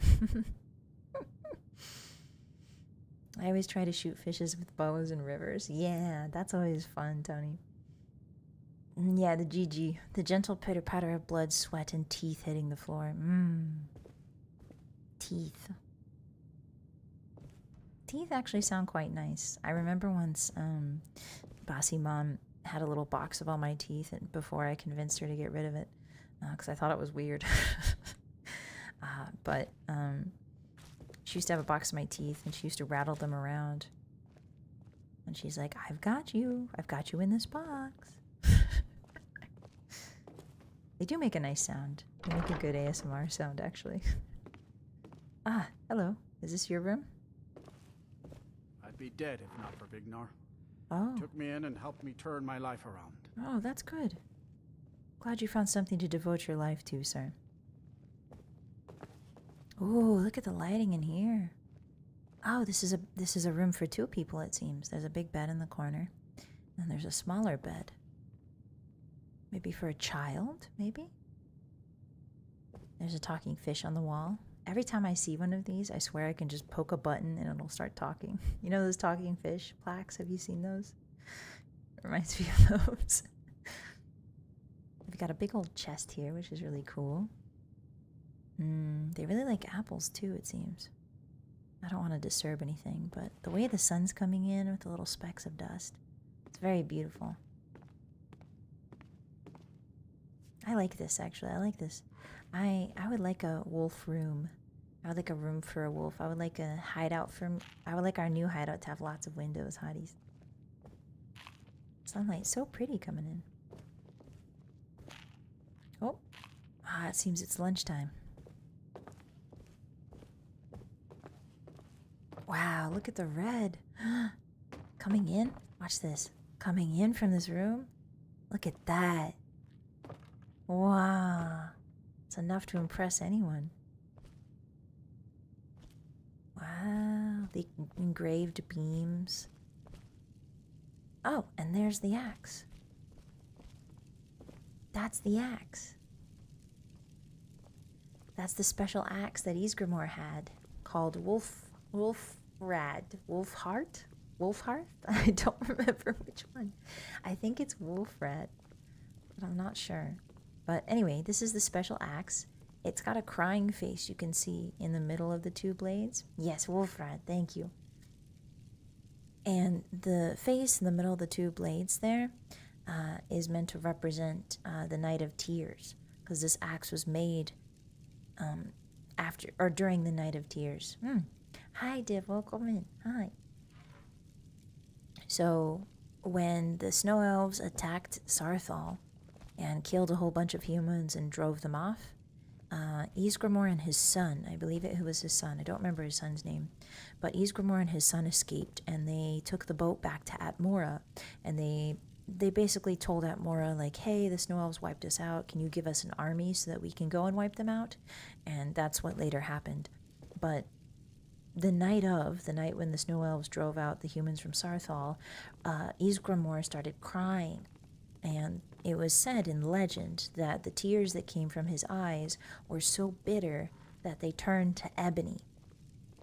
That ebony was made into an axe by his son, and it was said that the axe was struck by lightning and that the son used the lightning to create the axe. There's a lot of mysticism going on in this description of this forging of this axe, but whether or not it was mystical when it was forged or whether it was just forged at a regular old forge, this axe was the one that Ysgramor used to, when he came back with an army from Atmora, he used it to kill pretty much every snow elf he could get his hands on from that moment forward.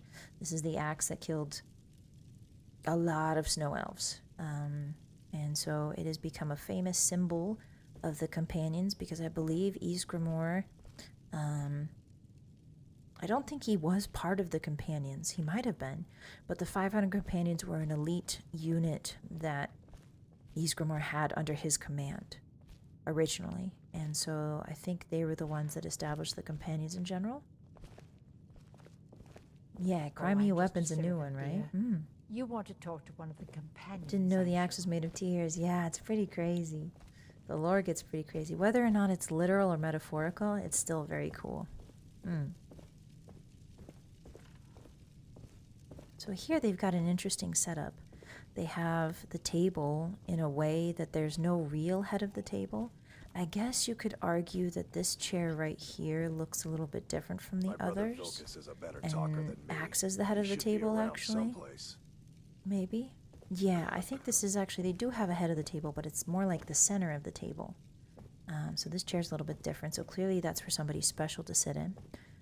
And the rest of these, but other than that, there's like, I don't really get a sense of like hierarchy from this table.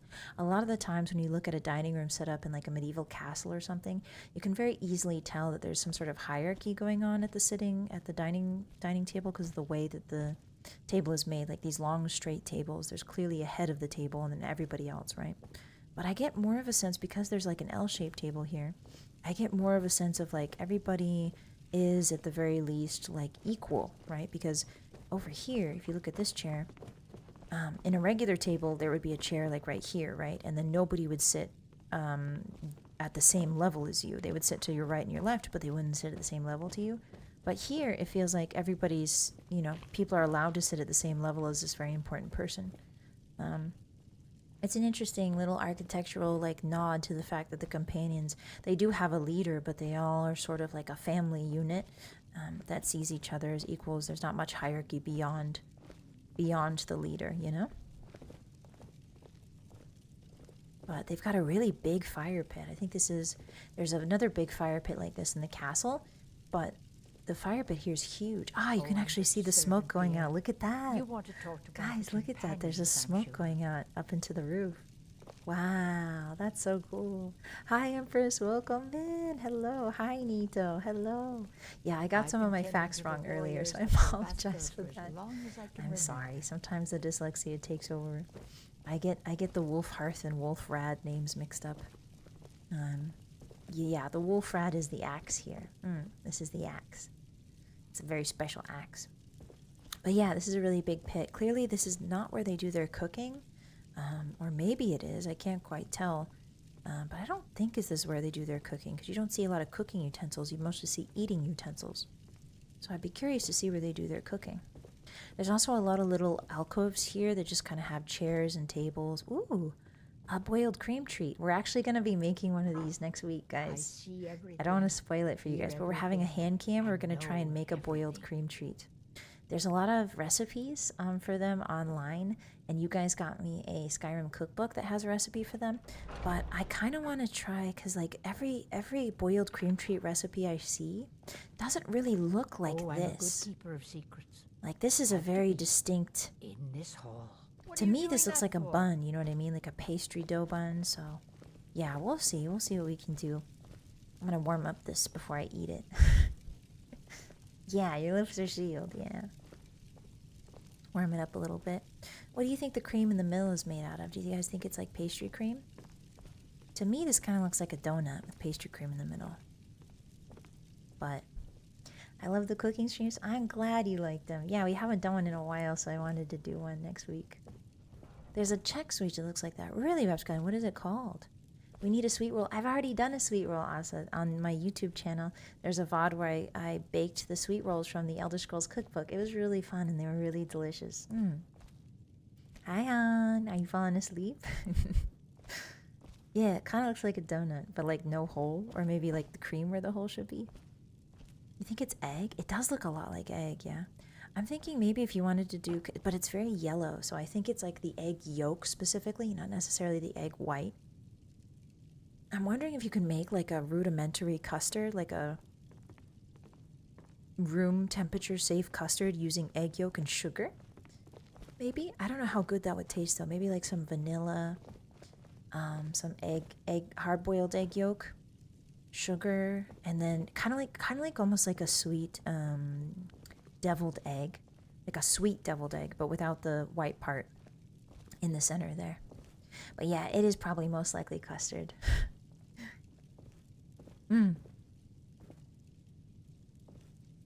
The stream is hitting after a long day of work. Thanks, Fuzzy. You're welcome, Akita. I appreciate you.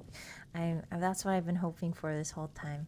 I hope that you guys take a little bit of solace from it, because I know it's a rough time out there these days. Yeah. Sit back, relax, get yourself a little drink, and we'll go through Whiterun together. Yeah. I've got a variety of food here, too. It's not just one type of food, which is interesting because, spoiler alert, this game has been out for 12 years now, so I'm not going to worry about... Oh, sorry about that. I'm not going to worry about spoiler alert so much. But, most of the companions are werewolves, I believe. Something like half of them, I think, are werewolves. I'm not quite sure on the exact numbers, but they talk about it in the werewolf quest. And like half of them or so are werewolves. So it's very interesting that they don't prefer just straight meat. They also have, you know, vegetables and bread and stuff. Spoiler, you're the Dragonborn. It's not a spoiler. Yeah, the inner circle, yeah. They're called cloaches. I'll have to check them out, Rapscallion. Yeah, that's very interesting. Hi, Avi, welcome in. Hi, how are you? Alright, let's leave the dining room behind and explore the rest of the longhouse. Wow, they've got... Oh my goodness, I didn't even... Is this a glass hammer, I believe? Is it a glass war hammer? Yeah, I think it's a glass war hammer. And then there's an imperial... That looks like a steel sword. Oh no, it's elven. That's kind of silly. Personally, I don't think the companions should have anything elven inside of their lodge. But what do I know? That's a bit of a lore break, isn't it? That's okay. That's all right. That's fine. The companions themselves don't inherently hate elves, and it's been long enough since the snow elves and the Aelids that I'm sure that it's fine. Oh, there's a dwarven longsword here. Cool. Oh, battle trophies. That makes sense. Yeah. That makes sense. Nazim is not here. Nazim is not a companion. Oh, an ebony sword. I do like the way ebony looks in Skyrim. I like it better in Oblivion, but ebony, there's something about ebony in Skyrim that just hits, you know? I think it's the lack of the hilt. There's not much of a hilt there. If you look at the, or not the hilt, sorry, the guard, the hand guard. Like, if you look at the elven sword here, there's a definite distinction between the handguard and the blade. But then you go over here and the ebony blade just kind of has like it's almost like Eastern inspired, like yes, East Asia inspired, because a lot of the swords in East Asia have not as much handguards as Western swords for whatever reason. They have their own version, and theirs is much less visible, I should say. So it's very risky. Yeah, it's a very risky way of making a sword. Oh, nice steel warhammer. Or Nordic hammer. I can never tell the difference. I think this is steel, though. Yeah, ebony's really cool. There's a war axe. There's a mace. There's a little drum here. Maybe I can play this drum. Think I can play the drum for these people? These fine people? Watch what you're doing. Oh, sorry. I just wanted to play the drum for you guys while you ate. We should probably save here just in case. I accidentally pick this drum up and they all start beating me to death. Alright, well, I can't use my hands, so we're gonna have to improvise with the edge of this chair. Put that down. But I'm playing the drums for you. My brother Vilcus is a better talker than me. He should be around someplace. Do you like this? I call this one the Dragonborn Stompies. Yeah, there's a new bard in town. Everybody look. Oh. No, I'm playing. Oh, it gets stuck. Oh, there we go.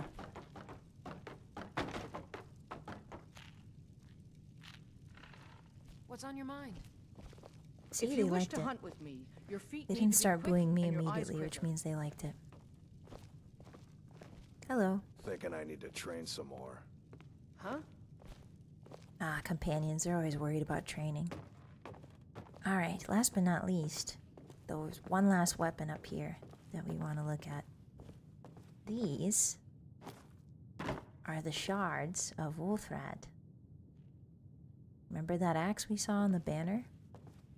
This one right here. These are the shards. I'm not quite sure how Wolfred fell apart like this or got so damaged, but at some point Wolfred shattered into a bunch of pieces, and it was recovered, I believe. Most of them were recovered, but the companion's storyline, some of it deals with recovering these lost shards and putting this axe back together. Value? Hi, Onion, hi. Yeah, this should be the new intro. Hi, Nick, welcome in. Deep voice bossy? Am I have a deep voice? Do I? Hold on, I got a cough. Everybody take a sip of water right now.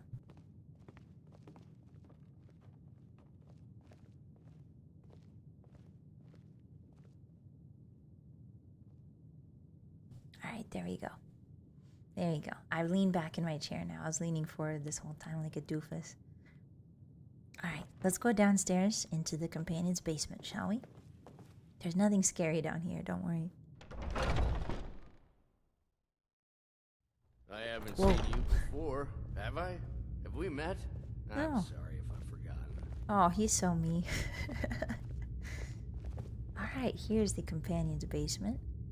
You can see that above us there's a packed earth floor, maybe, or maybe a stone floor. It looks like packed earth to me. It kind of reminds me of a mine, almost. Like this gives off mine vibes. Young warriors are smart to listen to older Here on the end, we've got some chairs to settle down in. If you're feeling tired, you can put your feet up here. One thing I really do like about Skyrim is the amount of low tables. There's quite a few low tables in Skyrim. Only sometimes do you see tables that are, well, not only sometimes, but I would say that half of the tables I see are very low, which gives it an interesting kind of ambiance. Like I'm very used to, I think, in Western fantasy media and games especially, like the idea of the Lord of the Rings type fantasy, right? We see like, you know, wooden tables that are our height like that. But I do like the idea that these low tables exist for whatever reason. It implies that there's somebody that's maybe like shorter that needs to use them. It also implies there could be different races that need to use this table that are naturally a little bit shorter than others, like say the Bosmer are quite short. So it's really neat. I like it a lot. Oh, yeah, like a coffee table, yeah. You want to talk to one of the companions, I'm sure. The companions should eat a lot. Yeah, there's a lot of bread around here, Shiny Egg. That's a good point. I mean, they're werewolves, right? They need as many carbs as they can get. You can sit around it without chairs. Really, Mom-Pops? Can I? Oh, yeah, you mean in real life. Yes, in real life you can sit around a low table like this without chairs, which is one of its benefits. What I do like about the companions is they do accept elves. Even though probably their establishing forefathers were not the biggest fan of elves, you can find elves within the ranks of the companions. They sort of judge people based on their strength, and a cool part of that is it's not necessarily martial strength that they prize, although that is prized very heavily. It's more of strength of willpower, and strength of spirit is a really big thing for them. So even if you're not necessarily good at sword fighting or axe fighting or melee weaponry, even if you're a good archer and things like that, it sort of gives off the vibe that no matter what you're good at, as long as you're good at something and you're passionate about it and you have the willpower to see it through, the companions will take you. So that's a really interesting contrast to the Fighters Guild in places like Cyrodiil, where the Fighters Guild is almost, a mission I would imagine is almost entirely based on how well you can fight. Because it is called the Fighters Guild, you know? Yes? Yeah, exactly, Skeleton. They're low for training shins. Oh, I see. A Bosmer wouldn't be caught dead in the Companions Hall? No, Bosmers are fine with the Companions. In fact, I think the Companions being werewolves, the Bosmer are very attuned to animals in general. They're the most attuned to animals out of all the elves. So I would imagine that Bosmer would be quite welcome within the Companions.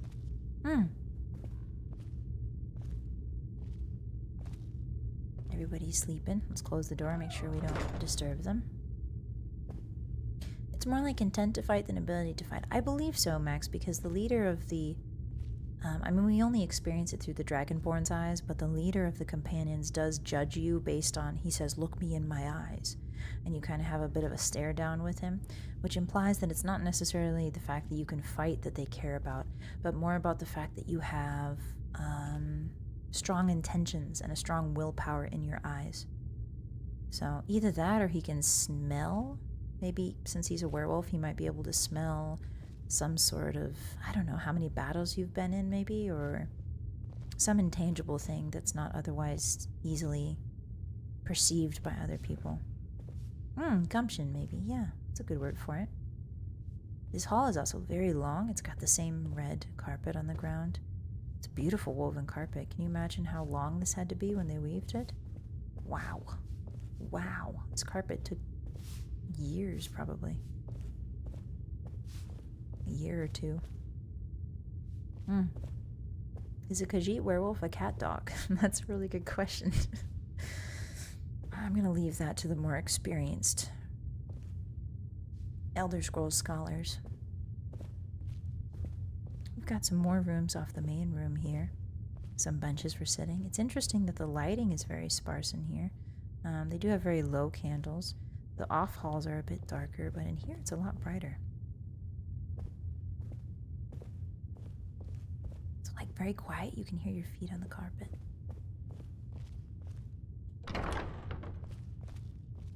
Oh, lots of fur. That makes sense for the companions. Someone here is thinking about what to do with these pelts. There's a wolf pelt, and there's a goat pelt.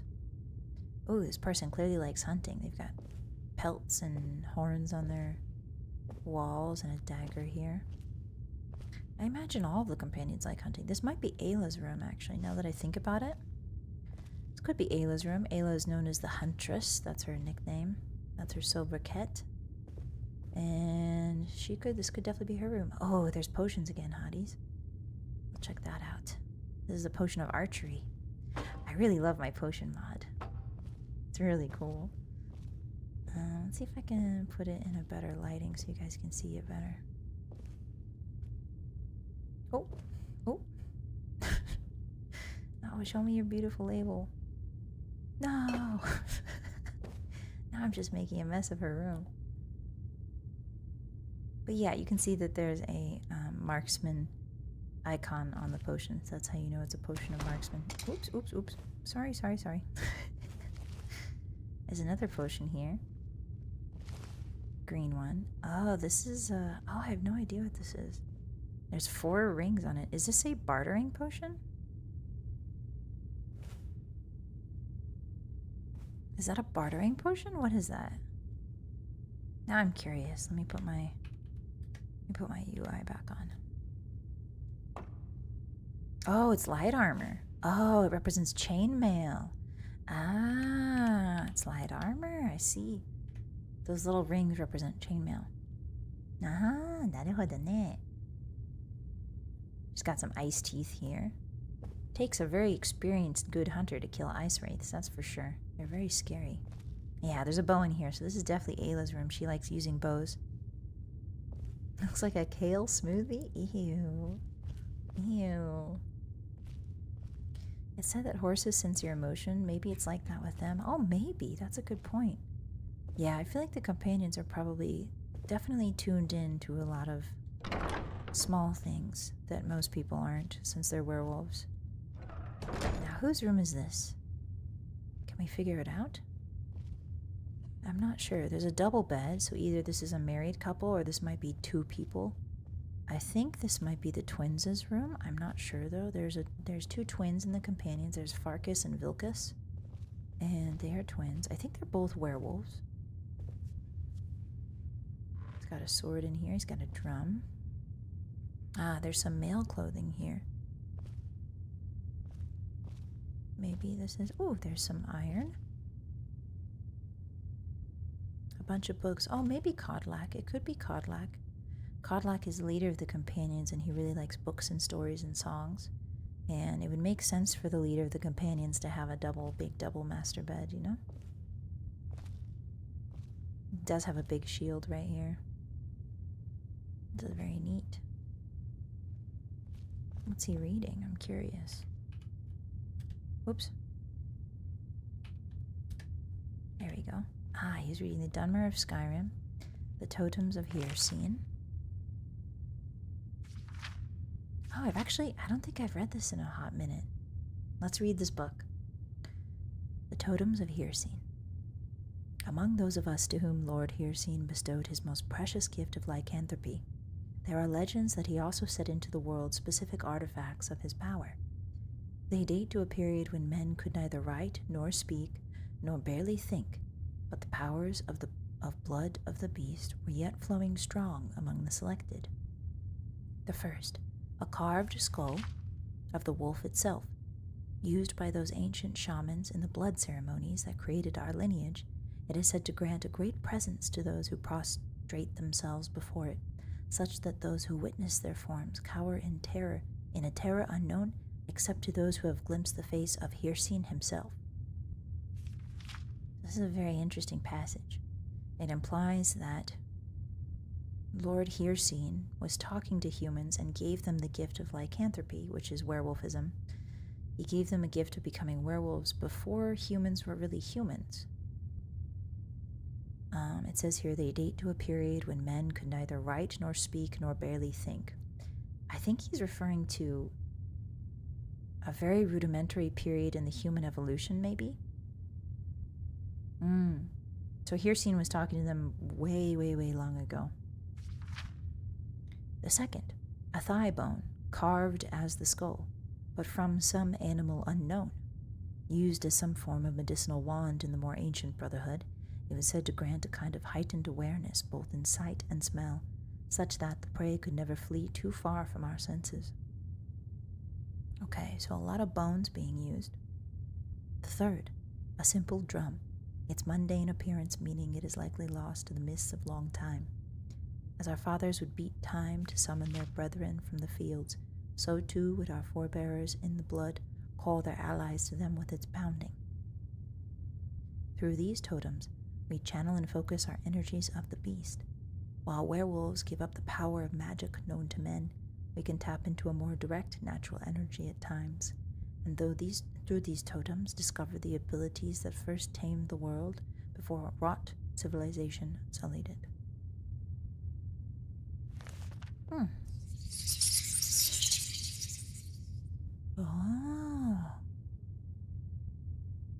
Herseen is the huntsman and father of man-beasts. He is the guardian of were-creatures.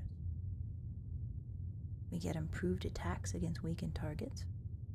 And our tenets are, we must slay the living in open combat, especially those stronger than you. We must live as a werewolf, we must prey in the wild, and those skilled in light armor are most deserving of my favor. Not yet, Herseen, not yet. Thank you, though.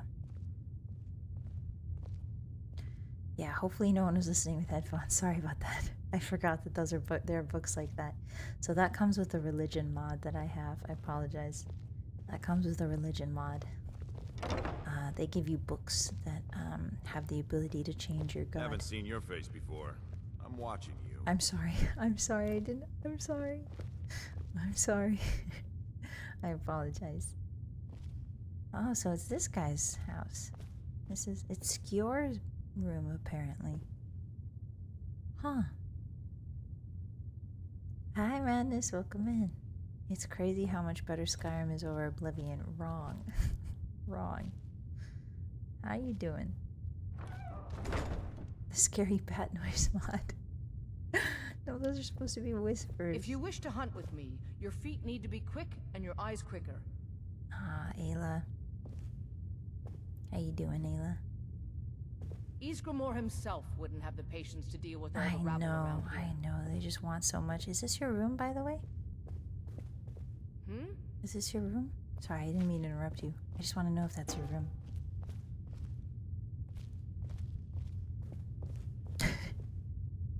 She seems a little stunned. You're just gonna stand there, ma'am? Go to bed. Go to sleep. I'm watching you. Goes to sleep. He did say that, didn't he? He did say that. He was like, I'm watching you, and then fell right asleep. There's 2 other rooms over here before we go talk to Codlac. Stunned by the bat noises. I'm sorry about the bat noises. Oh, it's interesting here. They brought in a big pile of wood. Ah. They brought in a big pile of wood here. Probably to keep it dry.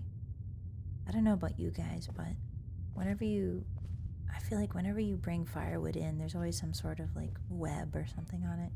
Some kind of sawdust, some kind of web. Some kind of little critter on there. It's a good place for bugs to live. Oh, hi. Ah, this is Farkas's room. Okay. He's got a bar here. Oh, he likes the mead and the beer. Yeah, the little bar room. This is Farkas's room, guys. It's good for him to have hobbies. It's good for the werewolves to have hobbies, you know, that aren't rampaging and killing. I think he groaned. I think he groaned because I dropped a bunch of plates. Oops. Go back to sleep. Go back to sleep. Go back to sleep. Go back to sleep.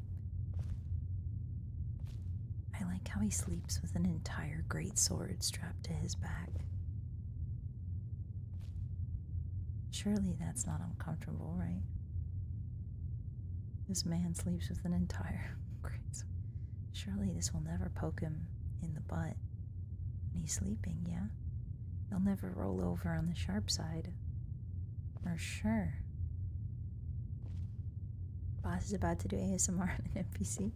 Should we try it? Should we try it and see if it keeps him asleep? I don't have a proper ASMR mic. This is just my normal mic, so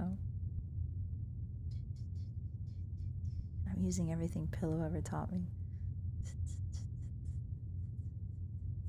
Sleeping with his eyes open, Hotties. I think if his eyes are open, that means it's working.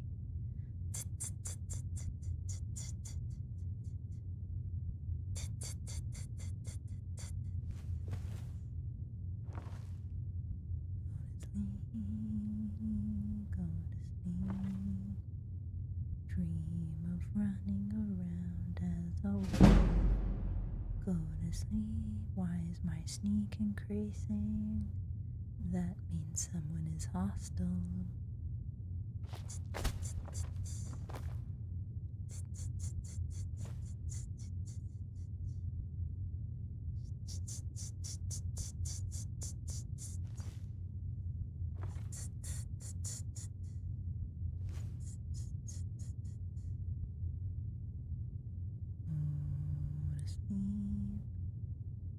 Oh, the level up discombobulated. Okay. I wish I could turn all those sounds off. Sorry about that, guys. No, we're not tickling him. We're not gonna tickle him. Alright, this one. What's in here? What do we find in here, It looks like we have a bowl full of eggs. Good start. We've got... Ooh, fortify heavy armor potion. Don't mind if I do.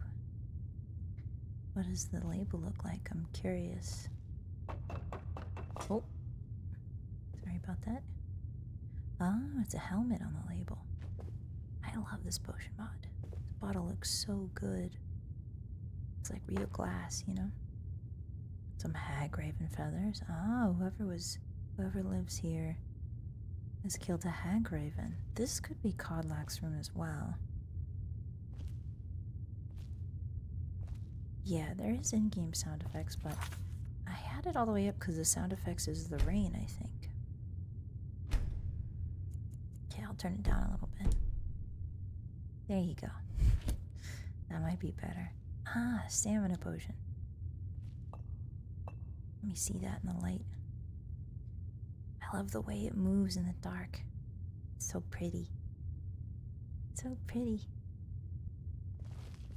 Cleo's relatives? Who? Who, Madness? There's no Australians in here.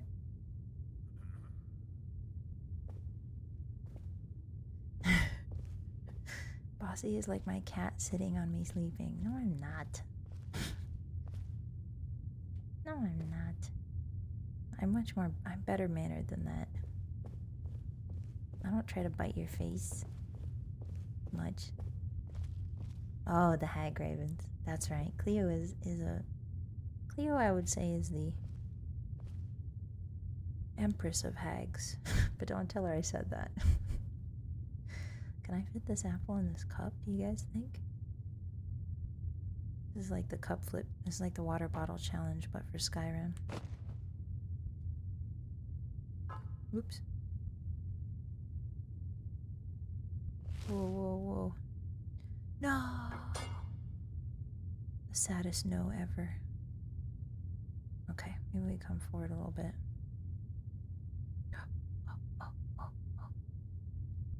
No! Sorry.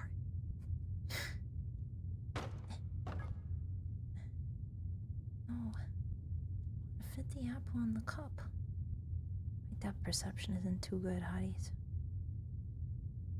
But I still hear the call of the blood. Oh, he still hears the call of the blood. It's our burden to bear. I'm sorry about that. That's my mic. We can overcome. You have my brother and I, obviously. But I don't know if the rest will go along quite so easily. That looks right, right? Here we go.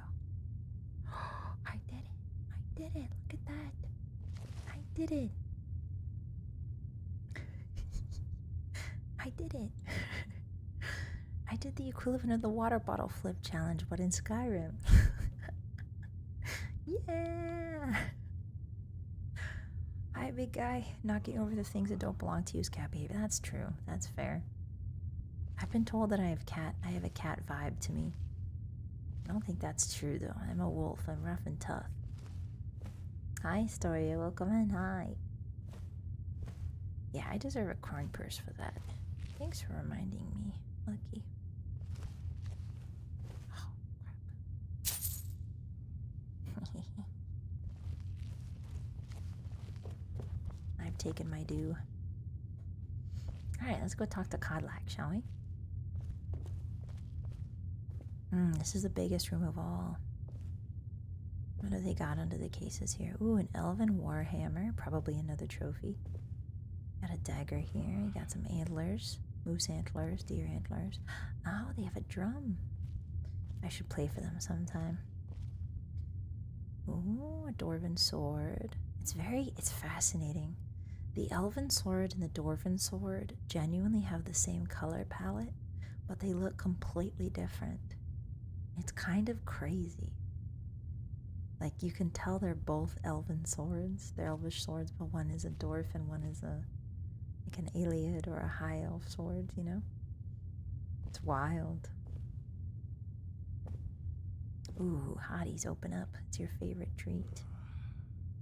It's your favorite treat. Open up. Ah, say ah. I know how much you guys like feet. I know how much you guys go crazy over raw feet. So I brought you some toes. You guys always talk about the toes in your mouth. Here's your toes. Open up. Ah.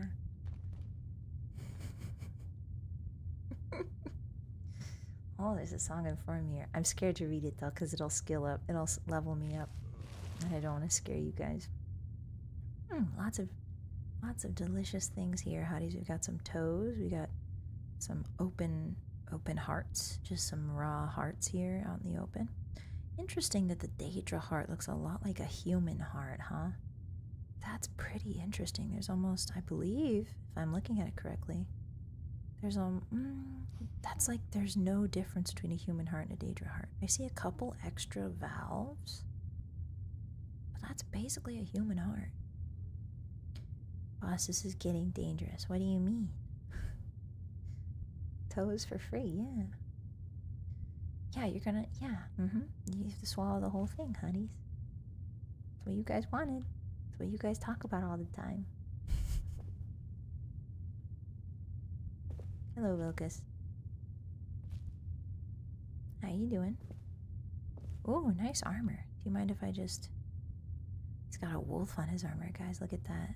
That's pretty cool. Oh no, wait, is that a bear or a wolf? It's actually a bit hard to tell. The snout is a little short, which makes me think it might be a bear instead of a wolf. Is it ebony armor? No, that's companion's armor, right? That's a special armor. Hello, Codlac. Are you staring at me with your mouth open? Oh no, your mouth's closed. Ooh, he looks very mad. He looks quite mad. Can I just take this and go? I've been ordered. Yeah, I need to take this for the table upstairs. I'll be seeing you guys. I just I'm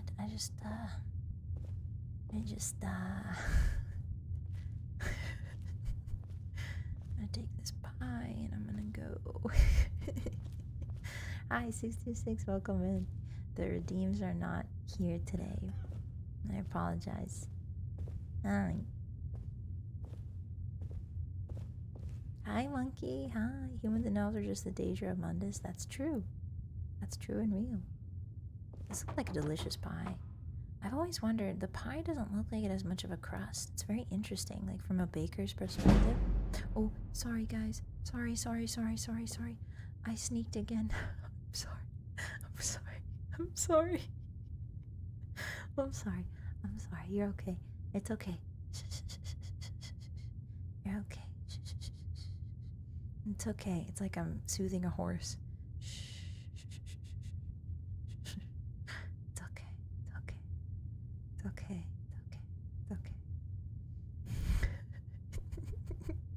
It's not too loud. Okay, good.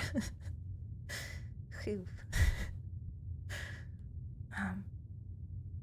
Anyway, I wanted to look at this.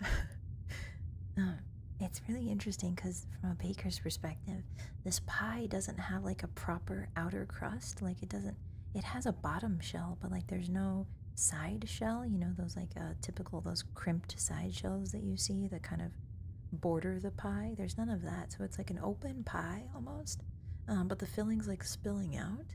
So is it supposed to be like a disc pie? I don't know. I don't know what kind of dish this was baked in. Like, this mystifies me. This mystifies me. This dish defies me completely. What kind of dish this was made with. Lacing over the top is kind of... Yeah, it is pretty interesting. Hi, Milk Tea. Hi, welcome in. You're good. I'm sorry, guys. This is my first live ASMR. I apologize. The rest, from now on, the rest will be better, I swear. I've learned a lot. Thank you very much for putting up with this, because it's helped me to learn a lot about what I should and shouldn't do. I really appreciate that. Alright, now I did say I was going to steal the pie and leave, but I wanted to see what's in the door behind here. Oh, this is Codlac's room. This is definitely Codlac's room. Yes, he's got a big bed here. Oh, there's a Berenzia stone. I don't want to take that because it'll start a quest, and that will blow your ears out, so I'm not going to do that. It looks like somebody's already messed up his plates a little bit, so let's try and help him out here. Stack the plates again, shall we? There we go. That looks a little tidier. Why are they groaning? Hey guys, why are the men groaning in their sleep? Yeah, shiny. Yeah, hi. The scuff makes me more wholesome. That's one way to look at it. Thank you. Okay, so we're done with the companions. Ooh, they have a troll skull here. I never even noticed. I just glazed right over it. It's interesting that the trolls have two sets of incisors. We've got the front incisors. This incisor, I don't know what it's called scientifically, but they've got the incisor minor and the incisor major here. Their jaws are also really, look how big that jawbone is. I think that implies that their bite strength might be really strong. I feel like they have a very strong bite looking at this jaw. Although I suppose you can't tell that by bones alone. You'd have to look for meat and tendons and stuff and muscles. They also have 3 eyes. They have 3 eye sockets. But the weird part is, I don't know, do trolls in Skyrim have three eyes? I don't think they do. Oh no, they do. They do. I remember. They do have 3 eyes. What's the evolutionary advantage to having 3 eyes? I'm curious. How did they evolve like that? Why? For what reason? Why, as a troll, do you need 3 eyes? When 2 would just do it. Do you need to see things up and down? Like maybe a little bit higher or lower? Maybe like if you're in a jungle, if you're a troll in a jungle, you have to see the top of the tree and the bottom of the tree or something. Oh, somebody's sniffing. We better go, Hotties. They can smell us. Skyrim trolls have 3 eyes, but they're way beadier than they were in the OG Oblivion. That makes a little bit of sense, Max, because a lot of Skyrim is like white snow, and snow blindness is definitely a thing. So I think that by having your eyes more deep set, and I think even in real life cultures, I'm pretty sure they smear some sort of dark stuff under their eyes so that they don't get snow blindness. You know? If one gets poked out, oh maybe. Thank you, Malkosh. Thank you. I'm doing good. I tried at the beginning to do like a roleplay thing, but like I gave up on it so quick.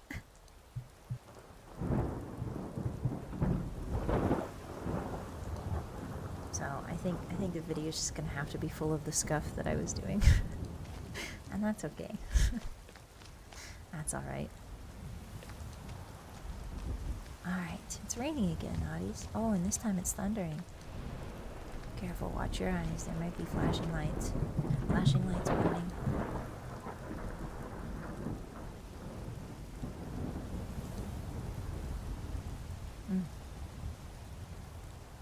Alright, let's head upstairs.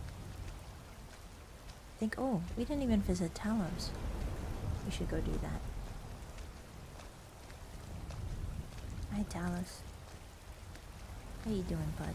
Oh, speaking of grippers, Talos does have his dogs out.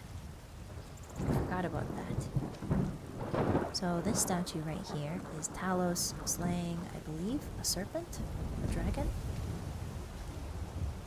I'm not quite sure of the in-game lore as to why he's slaying the serpent. That might be Akatosh?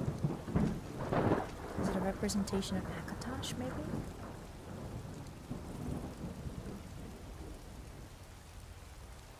But, regardless of the in-game lore, this statue has a real-world inspiration from it. There's a lot of paintings and statues of something called St. George and the Dragon. If you guys have ever heard of it, you can look it up on Google, St. George and the Dragon. It's about a knight who slays a dragon. It's a very famous motif in a lot of... Sorry, that was... if you could hear that, that was a bird. This ASMR is going on. I'm so sorry. There's a bird who was trying to get into the hideout. They're trying to drill into the side of the hideout. I'm sorry. Don't be scared, Hotties. Anyway, the snake is Lorcan. Oh, thank you, Yasu. Okay, so if the snake is Lorcan, then interesting. Okay, so Talos takes the place of Lorcan. Talos mantles Lorcan. Lorcan was one of the 9 divines we talked about earlier, and what happened to Lorcan is he tricked all of the other gods. He asked all the other gods for a donation of their power for something he was going to make, and the gods were like, sure, that's fine, we'll give you a little bit of our power. So he tricked all of the gods into giving him their power, and he used it to make Mundus, which is this world that you see before you here, the real world, reality. So Lorcan created Mundus, and the gods got so mad at him that they ripped him apart and then threw his body parts down onto Mundus. And so there was an empty seat in the godhood, so to speak. There are 9 Daedric princes, and there are 9 gods. And so those 2 numbers sort of always have to be balanced. They always need to be balanced. There's like a power vacuum, essentially, when Lorcan dies. There's an empty throne. And so Talos becomes the one who mantles Lorcan, which means, what's a good word for this? Like, ascends to his throne. So Talos ascends to Lorkhan's throne and becomes the ninth god. And so it's interesting that they have him killing Lorkhan, because the 9 divines do not like Lorkhan at all. Lorkhan is considered a trickster god like Loki.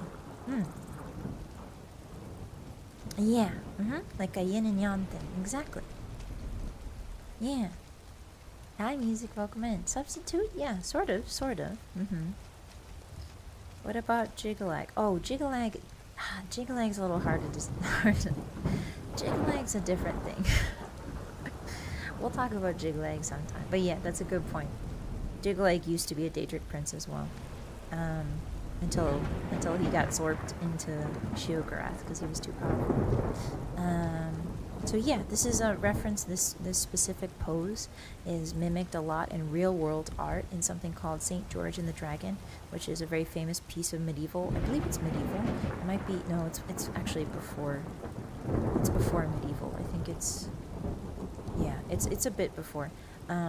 But it is a famous piece of art that is recreated by many different artists, and it shows a man usually on a horse with a lance, sometimes with a sword, sometimes with a spear, and he's slaying a dragon or a serpent, and the serpent represents Satan, and St. George is obviously a saint who is killing Satan, so it's very interesting.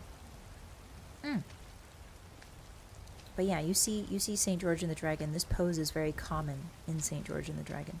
So it's really cool that the developers decided to sort of do like a parallel, because you've definitely seen St. George and the Dragon, so seeing this this is very familiar to a lot of people. No, not St. George in the Jungle. St. George in the Jungle. Yeah, it's very cool. Yeah, you should look it up sometime. It looks very similar to that. So here we've got a bunch of water. We've got water, once again, lots of water in Whiterun. I guess it's called Whiterun. Now that I think about it, a river runs, and white could refer to the way that water foams when it's falling. So maybe that's why it's called Whiterun, is because it's near lots of rivers and there's lots of water in the city itself. I never really considered that before. No, I don't think the water's clean for drinking. How curious was St. George? Stop it. Stop it. Hi, Pickle. I feel like Bossy's trying to sell us real estate and showing us around the neighborhood. Hi. Do you guys think I would have made a good real estate agent? If I wasn't an anime girl, do you guys think I would have made a good real estate agent? Be honest. Be honest now. Wow, look at these big pools. This must be the source of the water. Ah, there it is, the source of the water through which all of the other smaller rivers run through the city. This is where it all begins. I buy a house from you? Nice, thank you. I appreciate that. You're not nearly pushy enough. Ah, that's true. I should be more pushy. Well, no, I shouldn't be. I don't think I can be pushy. It's not in my nature. I just sort of roll over instantly. Bye, creamy, sleep well. Oyasumi nasai. Bye bye. It was nice having you. Sleep well. There was lore for the house? Yes. Okay, if there was lore for the house. Understood. I actually think you would have been a good realtor. Oh, really? Okay. Yeah, I'd be like, see this basement? This is where George Washington was born. If you don't know George Washington, he had wooden teeth, and they really stank. I don't know much about old Georgie. Actually, I do know something. There's like there's a very famous dish that's attributed to George Washington. It was like invented on his plantation. He was a slave owner. But it was invented on his plantation. It's a very famous dish. I forget. I watched a video on it. I forget. So much history can fit in here. Let's go for a little swim, shall we? Oh, these two are connected down here. I believe there's also a skeleton here. In the water, there's a skeleton you can find. Lots of salmon. Anything in here? Maybe a secret behind the waterfall. No. That's too bad. Oh well. This powdered wig was actually his real hair. Really, Shiny Egg, I had no idea. That's very unusual for the time period. Usually you would have a separate wig for your hair, not use your actual hair. I bet the ladies were very impressed by that. Night Bossy got a new easier chapter. Bye, Sharpie. Sleep well. Thanks for hanging out with us. Oyasuminasai. Bye bye. Enjoy your new chapter. That's always a good feeling when you have a new chapter or something to read or to watch, you know? This is a great documentary on Whiterun. Thank you. Thank you. I think the water just looks gray, but I think that's because the sky is gray today, Hotties. I think the water looks nice on clear days. I think you guys are being very harsh on Whiterun's good water. Hello, fishy. I swear there's a body in one of these. There's a skeleton in one of these. I just can't remember which one. Oh, you know what? It might actually be the one by the prison. Oh, you know what we didn't explore, Hotties? Hold on, we didn't explore. I know the castle's right there, but we didn't explore this. Hold on. Hold on, there's something we didn't explore yet. And that's the graveyard. It's very interesting that a lot of these graves are mostly... They don't do a lot of stone engraving. Like, the names aren't engraved on here. It's not sort of a name. Like, in our world, we put names on these, we put dates. But there's not many of those. At least on the texture itself. So, clearly that's not a tradition. You know? Alright, open up. Oops. It's time, Hotties, to go in to the crypt. Technically, the Hall of the Dead. The Hall of the Dead is something that's very prominent in Skyrim's culture. It's where I would say that the Nords and the Dark Elves are two of the races that highly value ancestor worship. I would say that out of almost all of the human races, I think Nords are the most ancestor focused. I believe there's some ancestor focused in Hammerfell as well, but I think the Nords are very heavy on the ancestor respect and the ancestor worship. So Halls of the Dead are something that it's not necessarily unique to Skyrim, but it's very prominent in Skyrim culture, and it's where the ancestors are honored. There's essentially crypts. There's one crypt for every city, and the crypt takes care of the internment of bodies. However, in a really interesting twist, if we go back outside, we do see that there are some graves. Thunder. We do see that there are some graves just above ground, which makes me wonder if there's a differentiation here. Why would you bury some people outside but then inter other people inside of the Hall of the Dead? I'm not really sure. I don't quite know who, how they decide that, or maybe it's like maybe the deceased's wishes, like they want to be closer to, maybe they're a worshiper of Kynareth, so they don't want to be buried underground, they want to be able to see the sky. That's possible. Don't be scared, Hotties, it's just a story. Don't be scared. Hold my hand, we'll go back in the hall. Don't be scared. It could be for certain figures, Clean Shade, that could also be it. Here we have the priest Anders. I spend so much time among the dead, I sometimes forget how much I miss the company of the living. I couldn't hear you there, buddy. I'm gonna put you up just a wee bit. So, usually a priest, I believe a priest of the Nine, one of the Nine. This terrible war, I'm a bit overwhelmed. Yeah. Those are the catacombs. A priest of the Nine will usually preside, I think, over these catacombs. At least the one in Falkreath is presided over by a priest of Arcadia. Oh, it's a priest of Arcadia. Okay, so this is an Arcadia statue. Arcadia is the god of the dead. He is also the god of the living. He's the god of death that must happen in order for life to grow. So he is, his priests are in charge of the Hall of the Dead, which makes a lot of sense because Arcadia is just very, very close to death. He's the god closest to death. So yeah, so they have a priest of Arcadia looking over this place, probably interning the bodies, embalming them, and making sure that they're cared for. Yeah, the storm is cozy. It's true. Yeah, definitely take notes, Milty. This will be on the test for sure. Oh look, the skeleton's going ah.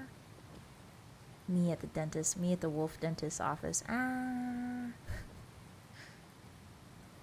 What else has he got in here? He's got more of these like dream catcher like things. Maybe the non-honorable deaths aren't allowed in the hall. It could be that.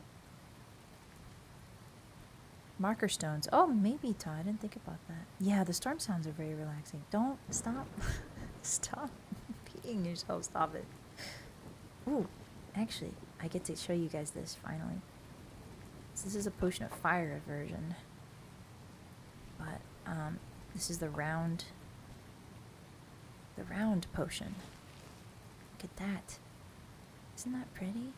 There's also a tiny skull. I don't know if you guys can see it, but there's a tiny... I really like this potion mod.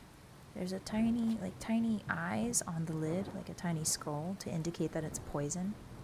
The wrap around the cork is black rather than... I think that's unique. Yeah, it's a poison. I love the way the green moves. I could just watch that for hours. It's so pretty. The skulls in this neighborhood are decorative? Definitely outside my price range.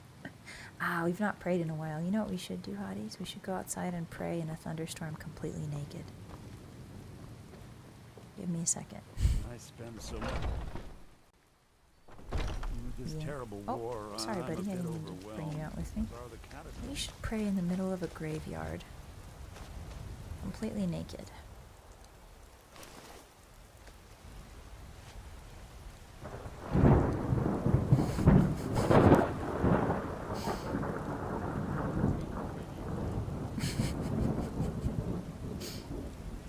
Bella liked it. Our favor with her went up. Alright, let me put my clothes back on. Very immersive. Jumping on the ceiling, jumping on the roof. Okay. I won't catch a cold. Don't worry about me. Worry about yourselves. Hello, Anders. Whiterun's priest of Arcadia spread his word whenever I'm able. In the meantime, most of my hours are spent with the city's dearly departed. This guy is starved for conversation, Hotties. You can tell. Every time we walk in, he's like, I'm surrounded by the dead and they don't talk to me. I think he's a little lonely. Understandable. I mean, you could pop down to the tavern for a drink, my guy. I'm pretty sure Arcadia lets you drink. I'm pretty sure Arcadia lets you drink. Anyway, so this building, as you can see, has been sort of incorporated into what looks like a much older barrow. Barrows are very common within Skyrim. They're also a place where dead people are interred. And so you can kind of see where the barrow begins here. And then they obviously either chipped or built onto it. Looks like they built onto it. So this is, imagine this actually, Hotties. You know how sometimes in Skyrim, when you're playing Skyrim, you find a barrow and it's just open, it's open air and you can go into it? This used to be like that. This used to just be a barrow in the middle of nowhere, but they started building around it to sort of shelter it and make a Hall of the Dead around it, which is really cool. They didn't destroy any of this. They didn't make a new door. They just incorporated both elements, which is some of my favorite things to do in crafting games. I like doing that in general. They start talking if you're drunk enough. Oh, the bodies. That's true. Why does he sound like Jimmy Cash? Does he sound like Jimmy Cash, Gerster? I don't know. Oh, Johnny Cash. I thought, who's Jimmy Cash? Sorry, Johnny Cash. He does sound a bit like Johnny Cash. Uh-oh. Uh-oh, Hotties. I think there's an enemy nearby. I think one of the dead have woken up. don't want him to be too loud. So I'm gonna kill him with my mind.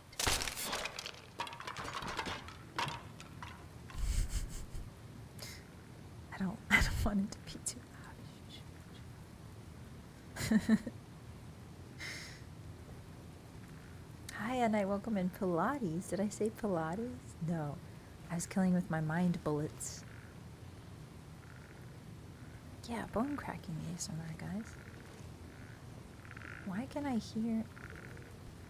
Sorry if you heard my tummy.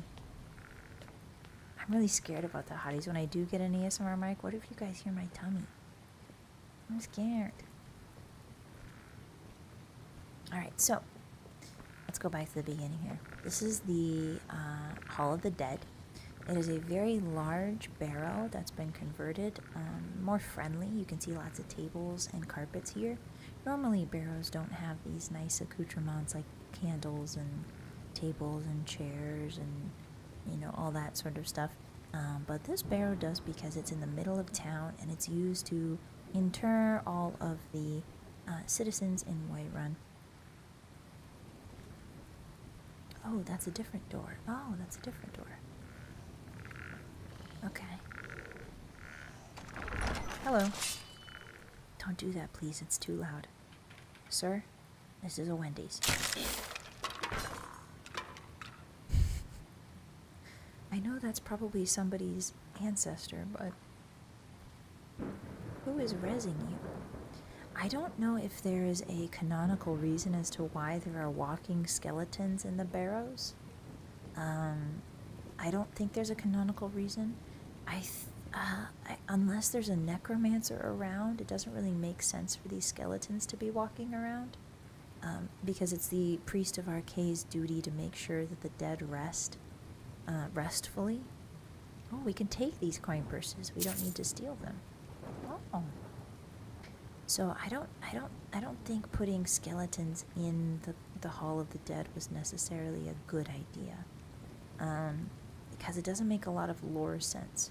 However, Alduin, canonically in Skyrim, Alduin has risen and is giving orders in Draconic, so there might, and that's what's causing the Draugr to wake up. There could be a residual effect where some of that is like rubbing off on maybe some dead ancestors who kind of knew dragon language, and so they resurrect as skeletons. I'm not sure. Hi Zippy, nice cozy stream. I'm glad to hear that. Thank you. This is my first live ASMR, so I apologize for any mistakes. Hi. The priest is a necromancer. Well, not all priests. I think it's more of like a square. All squares are rectangles, but not all rectangles are squares situation. Priests of Arcadia can be necromancers, but they are not always necromancers. In fact, it is, I would say, that a priest of Arcadia in Skyrim, where ancestors' bodies are taken very seriously, I would say that most priests in Skyrim of Arcadia would not be necromancers because of how serious the ancestor worship is here in Skyrim. So it wouldn't necessarily be out of the question for priests of Arcadia. I would say that priests of Arcadia are probably necromancers a lot of the times in places like Cyrodiil, where ancestor worship isn't quite as important. Oh, stop that. I think I clicked between his bones. There we go. He's weak to my mind bullets. In Morrowind, it makes sense because their temple is sanctioned necromancy to protect the family tombs. Ah! I thought it was Alduin's return that reactivated them. Well, Alduin's return didn't necessarily activate them, kittens, or did it? I think it's Alduin speaking to them. I don't know if it's his return alone that causes them to wake up. I was under the assumption it was Alduin speaking to them.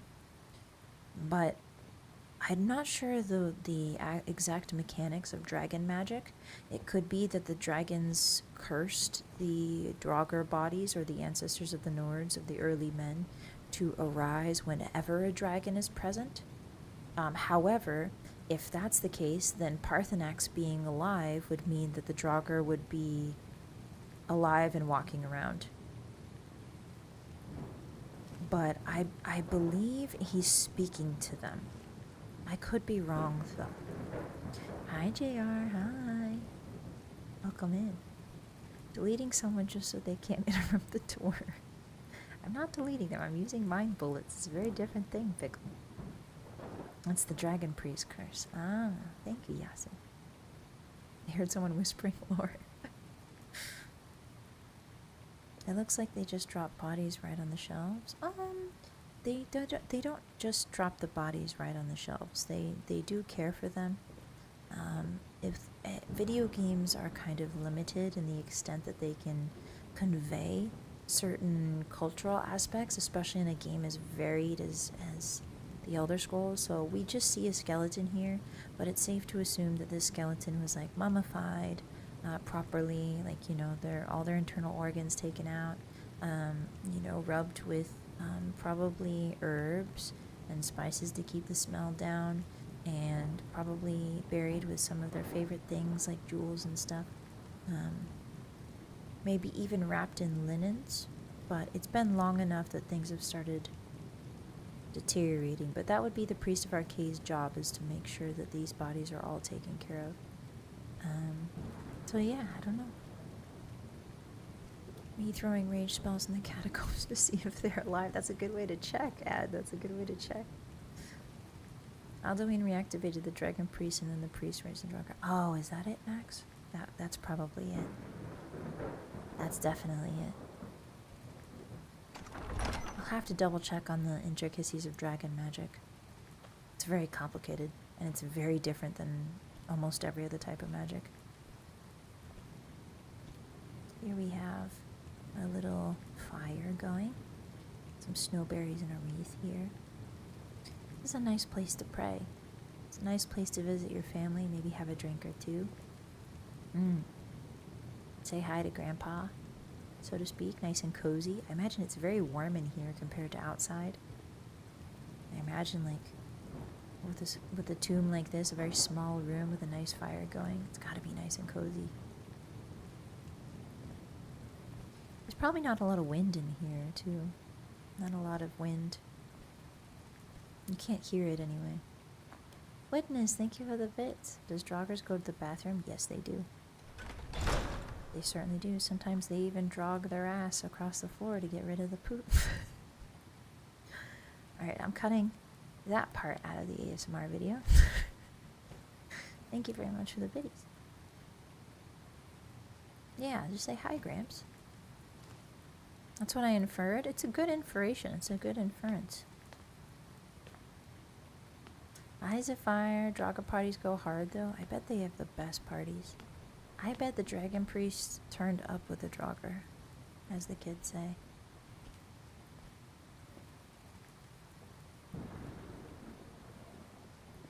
Wow. I don't know. I've seen this symbol pretty much everywhere. This is a very common sconce in Skyrim. I've seen this spiral symbol pretty much everywhere, and I've never really figured out what it meant. It definitely means something, because you could just leave it there. You know, you don't have to engrave a spiral onto it. So I wonder what the lore is behind it. Maybe it just looks good. Maybe it's supposed to represent a wave, maybe. I know that the wind and the water is also worshipped to an extent by Old Nords. That's the arcade symbol? Is it? Oh. Oh. Is it? Wow. It's very cool. There's also some dragons here. You can see their mouth is open. There's their eyes. Maybe it's a snake. It looks more like a snake here with a pattern on the scales. It's hard to tell the difference, because the Nords do consider the snake one of the sacred animals, along with the bear and the fish and the whale. But if these barrows were constructed during the era of the dragons, then it would make sense that there's a lot of dragon iconography in the barrows themselves. Those sticky outy bits look like an OSHA violation. Yeah, there's a lot of OSHA violations in this tomb. Alright, sorry, I've taken care of your skeleton problem. So much time among the I'll see you later. With this terrible war, yes, this terrible war, yes. Indeed, my brother, spit your facts. Indeed. Alright, now at last we can head to the castle. Hi, looking for my husband, Nazim? Yes. Check the Jarl's backside. Are you so mad at your husband that you're sitting out here in the rain? that how mad you are at your husband? Isn't there like better places? Can't you just go home? Do you not want to go home? From Skyrim to Hammer. This lady is so salty, it's so funny. Alright. Let's ascend the stairs up to Dragon's Reach. Is this stream sponsored by your local PBS station? God, I wish. God, I wish. God, I wish I had that government money. No. The only sponsor I'm aiming for in my lifetime is Bethesda, but we'll see about that. Alright, so again we have the dragon/horses here. Guarding the way up. These gates are very impressive. What's more impressive is these are made of wood. Like, it's not stone they chose to build these out of, but wood. What was that about? Why did I blink like that? This is just, it looks like a solid block. It's probably, oh, this is a solid block. Oh, no, wait a minute, there's a mesh right there. Oops, the textures are, oopsie. Honey, the textures are a bit off. It's okay though. But yeah, I think this is meant to be, why am I blinking like that? That's strange. Oh, maybe rain in my eye, yeah. Hi, Celeste, welcome in. Hi. Yeah, don't look too close. I think this is supposed to imply that it's made of one tree. A single block of wood, so like one tree here, one tree there. You should try Arcadia's Cauldron. Thank you, sir. Very cool. And then this is crazy. I remember this impressing me so much when I first played Skyrim, and it still does to this day. The style of it, like from afar, if you just glance at it, it looks elvish to me. This part of the town really sticks out to me because this looks definitively elvish compared to the rest of what's going on. And I know that's blasphemy. I know that's blasphemy. But like, doesn't it? It does look a little bit like that. Just a little bit. But I can see how they tried to make it look more Nordic. You know? Who cut that piece of wood there? Not me, JR. Not me. You can glue planks together? That's true, Shiny King. But I think the impressiveness of it being one solid block, I think, would be more. I didn't know there was a Shrouded Debella here. This is probably the mod. Oh, guys, it's my lady. You know what that means. I have to pray to her. Quick, while no guards are looking. Quick. No guards. Okay, get up. Okay. Hi, Pistachio, welcome in. How are you today? Happy Thursday. Alright. Excuse me, what? This is my religion mod. Hotties, did I not tell you? I have a religion mod, and I worship Debella. We chose to worship Debella on this character. And in order to do that, when we pray, we have to be naked. It's part of the requirements. It's actually a really cool mod. You look tired, friend. Bannered Mare has I look tired?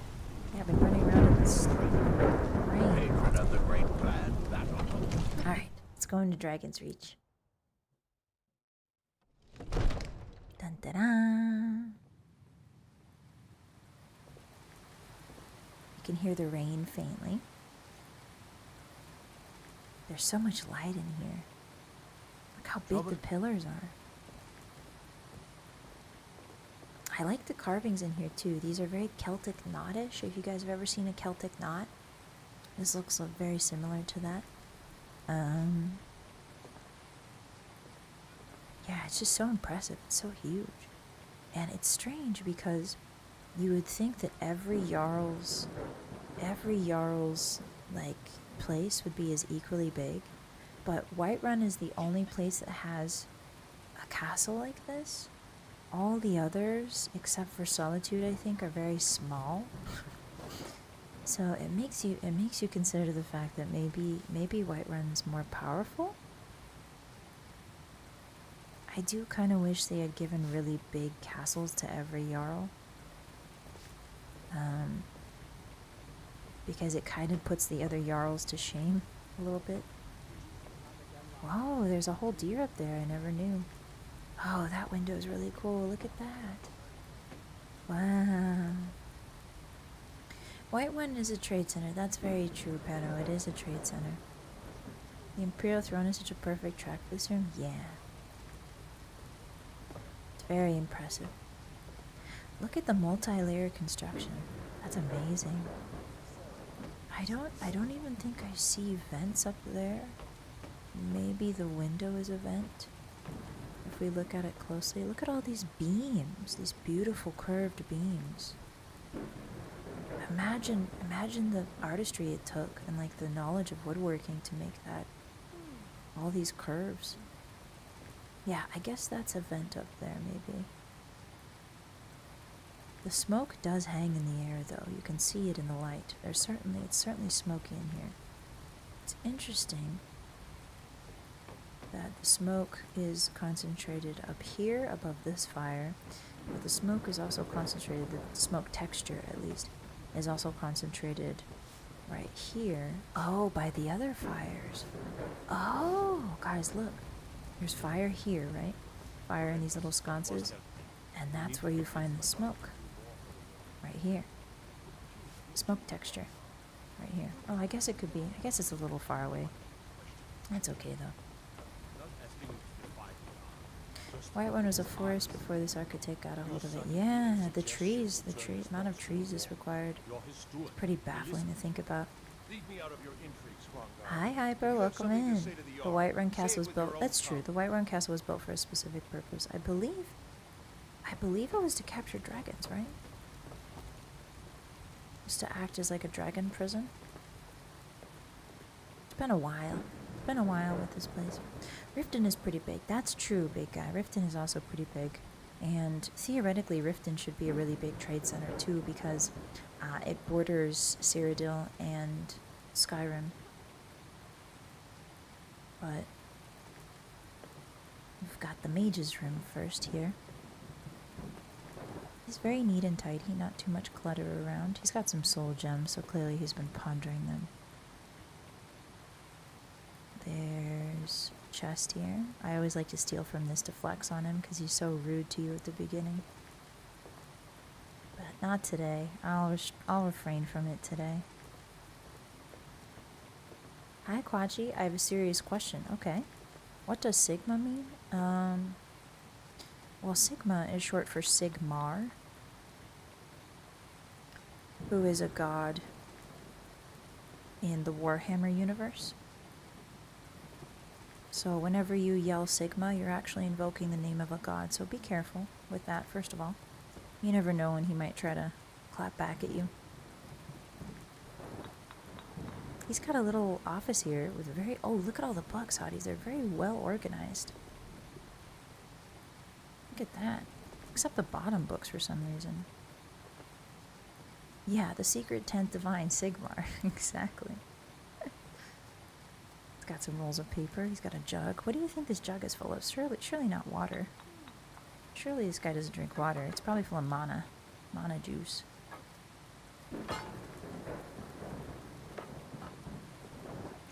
Oops, I accidentally stole it. Oops.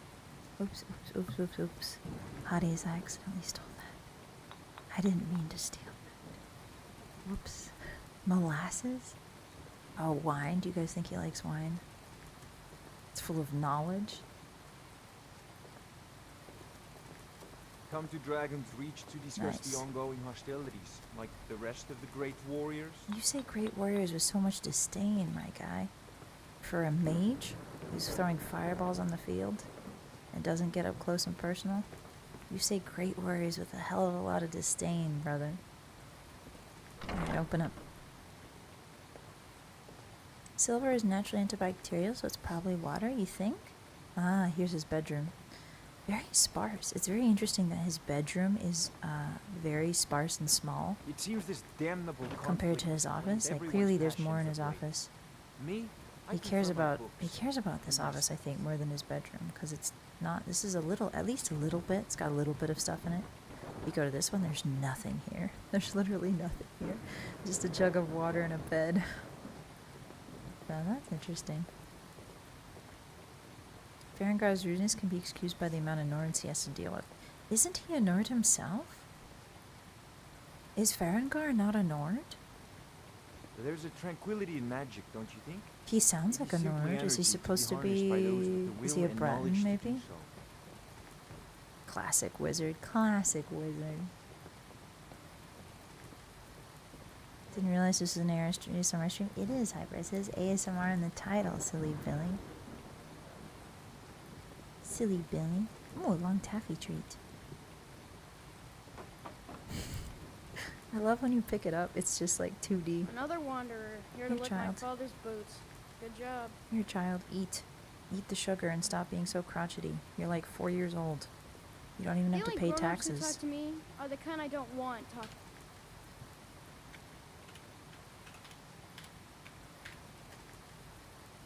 Finally. Some peace and quiet. Alright. Let's go deliver this treat to some other child that'll be a little bit more grateful. Careful with that. Careful with this? Oh, you mean this little piece of candy? Oh, it's in the fire now.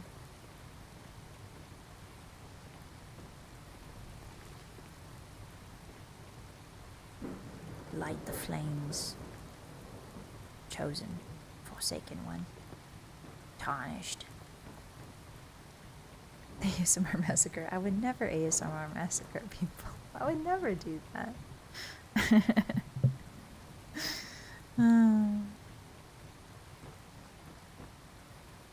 This is a very impressive reception room.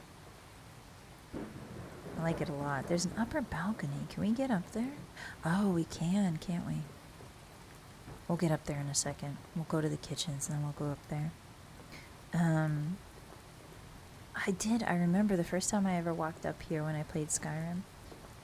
The throne, I thought to myself, this looks so unimpressive. This throne is like so small compared to the hugeness of the construction around it that it looked a little bit laughable. Like, I feel like there should be some sort of pillars on either side to make the throne. Like, I get it. As a chair, it makes sense. But as a symbol of power, it looks really silly. Like, coming in, like, just look at this. You come in and you're like, whoa, look at these huge ceilings. Look at all these huge pillars. Look at all this cool stuff. And then you come down here and it's just like a chair. Yeah, and the way he slouches in it too, yeah. Yeah, and there's a skull of a dragon. I believe this is Numenex, right? The dragon's name is Numenex. Yeah, you almost don't notice the chair. It's also a very muted color. It's really interesting. He's humble out of all the Jarls. It makes sense to me too, definitely. I'm not saying it should be grander, but I do think that the comparison is very interesting.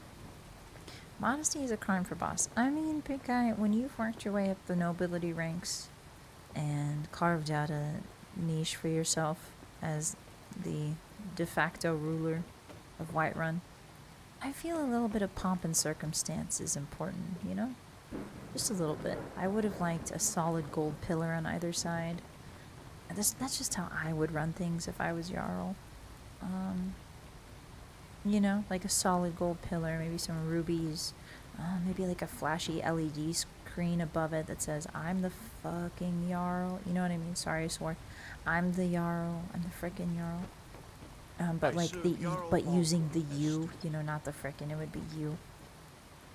So yeah, that's what I would do. Anyway, these tables, if you look at these tables, these are a stark contrast to the companions table. The companions table was a sort of L-shaped table, but this one, the placement of the chairs can tell you a lot about the power dynamics that's going on here. Like, clearly these tables are meant to be looking at the Jarl at all times. That's why you don't put your back to the Jarl. Like, there's no chairs here, because otherwise you would be sitting with your back to the Jarl, and that might be disrespectful. So it's interesting to note that the Nords think that having your back to someone could be seen as disrespectful. That's really interesting. And the fact that, where do you think he eats? Like, on the throne? No way. There's got to be, he probably sits down here and eats, right? There's no way he just sits up there and eats. Can your all bossy design her palace in The Sims or something? Oh, that would be cool, Karma. I like that. He could wear a swanky purple. Yeah, he should have a swanky purple robe. Honestly, shiny eggs. ASMR cursing. I'm sorry. I'm sorry. I'm sorry I cursed. Sorry. Sorry for that. Fudge. Fudging hotties. I'm turning you hotties into fudge. There's some nice nooks here where you can sit down and read. Maybe this is where a diplomat would wait for the Jarl to summon them further to the throne. Maybe you'd be greeted here by a greeter of some sort and then led up here to wait for your turn to talk to the Jarl, probably. There's other places over here like that, a larger table here, this feels kind of like the kids' table at Thanksgiving, actually, if you look at it from the perspective of eating. This kind of looks like the kids' table over here. Yeah, it's cool, isn't it? I always wanted to be fudge on top of a mint chocolate chip ice cream cone. Ooh, that sounds good, Papa. That sounds really good. We are mint chocolate chip fans in this household, it's true. Alright, let's go into the kitchens. There's lots of banners around to remind you exactly where you are. There's not a lot of pomp and circumstance to the Jarl's castle, but there is a little bit.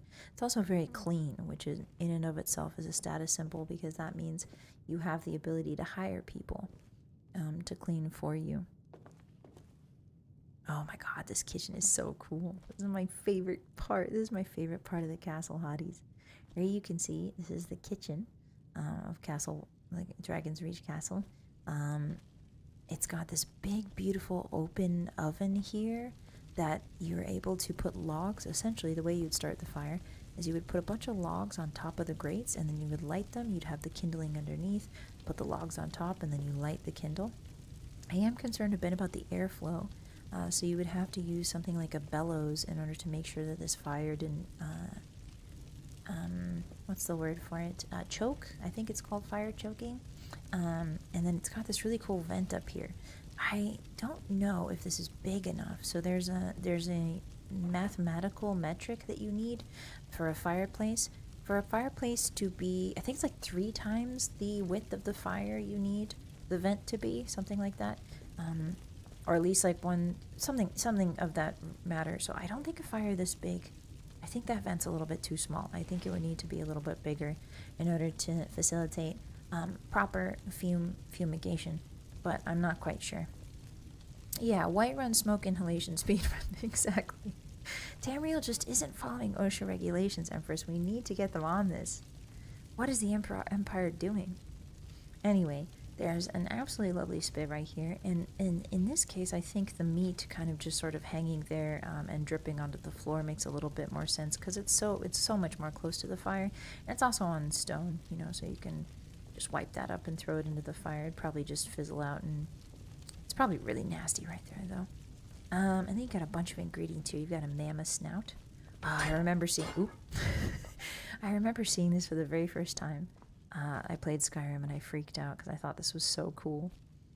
I thought this was so neat. I was like, mammoth meat. I was very excited about it. Yeah, they need to get brought up to code. Exactly. Leave the Jarl ticket. Okay, I'll be sure to do that. We've got some canine meat. We've got some venison, a wide variety of meats. I do think there should be a couple more meats on this table, actually. Just that many doesn't seem right, you know? We need a little bit more. And then we've got the vegetable table over here, and I really like that they differentiated the two so that you don't get it mixed up, that you don't contaminate. One contaminates the other. Different cutting boards. If you think about it, this table is just a giant cutting board for vegetables, and this table is just a giant cutting board for meat, and I love that. We've got some carrots, lots of carrots. The Jarl must love carrots. What else do we got? We got, oh yeah, the herbs in the ceiling. Herbs and salmon in the ceiling. Got some rabbits. I think those are added by the mods. How do they get up there? Wait, how would you get up there to get those herbs, hotties? Oh, I guess you can just jump. I hope the cook is really athletic. They also have a cheese drawer over here. A cheese dresser, an entire dresser full of cheese. Cheese and salt and wine. And then they've got some salmon. Ooh, salmon. I'm craving salmon now, Hotties. Every time I see this salmon, I'm like, yum, yum, yum, yum, yum. Oops. Sorry. Yum, yum, yum, yum, yum, yum. For some reason, my voice makes this salmon party rock. Oh, I didn't know I could do this. Hey. Hey, guys. I didn't know I could do that. I can't do it for the elves here. I can only do it for the salmon. Hey. The way it thwomps is so loud. How come you're thwomping like that, buddy? Thwomp. Yeah, no lollygagging. Alright, now. The basement. The Bossymoon. Just off the kitchen, you'll find an assortment of doors here. This door leads into the Jarl's Quarter, which you can use to explore the bedrooms. This here is a super secret special door, and I would like to point out the fact that the keyhole is very, very short and low to the ground for some reason, which is really interesting. I think that's like the only door to do that. I think, maybe not the only door, but I feel like I don't notice the keyhole nearly as much on other doors that look like this. But it's just such a short door. Why put the keyhole that low? That's at like crotch level. Very strange. And then here you have a special door that you can only open if you're doing a certain Daedric quest. And it's really interesting because this door kind of looks like the black door. It's got blood dried on it, and or it's rusty. It's definitely got a tinge of the other world to it. So I always like looking at this door. Wood elf servants? Oh, okay, that makes sense. It's a lot of spider webs in here. Very musty. You can smell the must. No airflow down here whatsoever. Lots of spiders. Perfect for a Daedric prince that likes to scheme. And then you've got a servant's quarters. I believe this is the cook's quarters. I could be wrong, could be a bodyguard's. But it would make sense for the cook to sleep next to the kitchens because medieval castle cooks would have to get up at 3 a.m. In order to get the kitchen ready for the day. So it was a very demanding job. Alright, so let's go upstairs. Go upstairs. The voice comes from a dresser. Really? I had no idea. It's an interesting choice to put the dungeons here. This is an interesting choice. Putting all the criminals directly next to the throne room. Oh no, that man's dead. No. Guards, there's a dead man in there. Aren't you gonna clean his body up? Bit late to be wandering around, isn't it? Yeah, sure is. Tell me about it. These jail rooms are very sparse, but they're actually they're quite roomy compared to a lot of jails in other provinces and other cities. He's probably hungover. Bye, Isaac. Thanks for hanging out. I appreciate you. Sleep well. Your first cell? Was this your first cell? I never got arrested in Whiterun. The first time I got arrested was in Falkreath because I tried to steal a horse.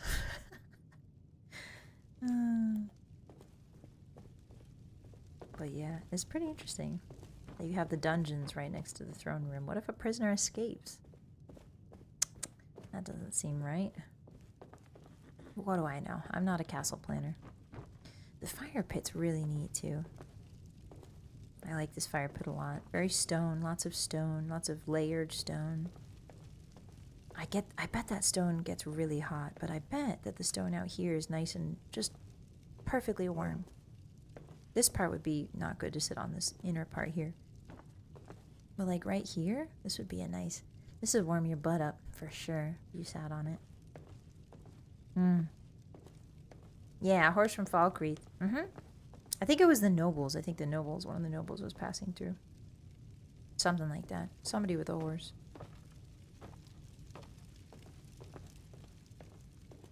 It's probably put this close to the throne room for quick access. Ah, for trials or executions. Ah. We all remember the first chicken we accidentally shouted at giving us a bounty.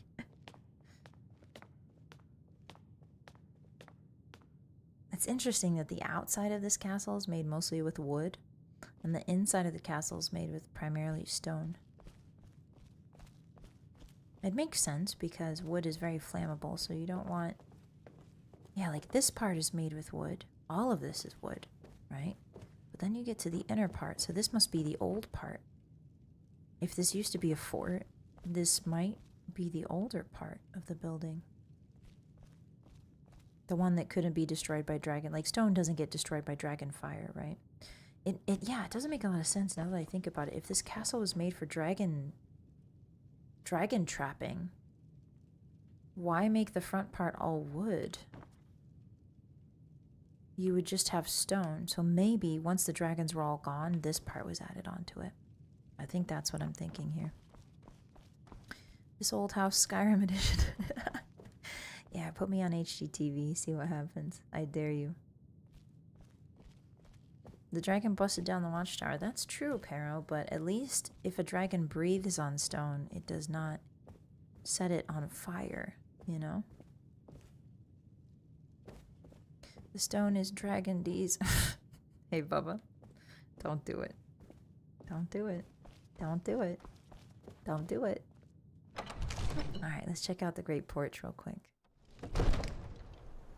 Wow, look at the lighting. Wow. The yellows against the dark blue.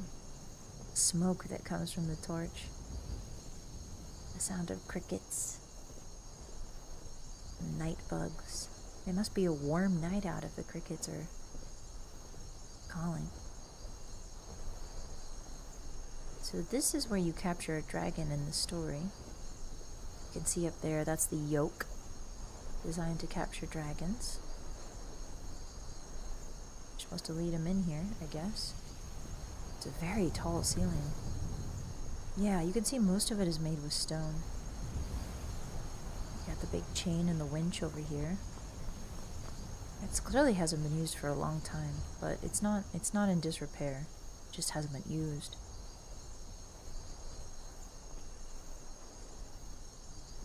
We've got a different sort of carpet leading out here. You can also tell it hasn't been used because they decided to put carpet on the floor. So, it hasn't been used for a while. If there were dragons coming in and out of here, you wouldn't put carpet down. Yeah, kind of like a plane hanger, yeah. Yeah, it looks really good. I wonder what the best dragon bait is. Oh, that's a good question. Maybe magic? I imagine that the best dragon bait would be another dragon calling for help.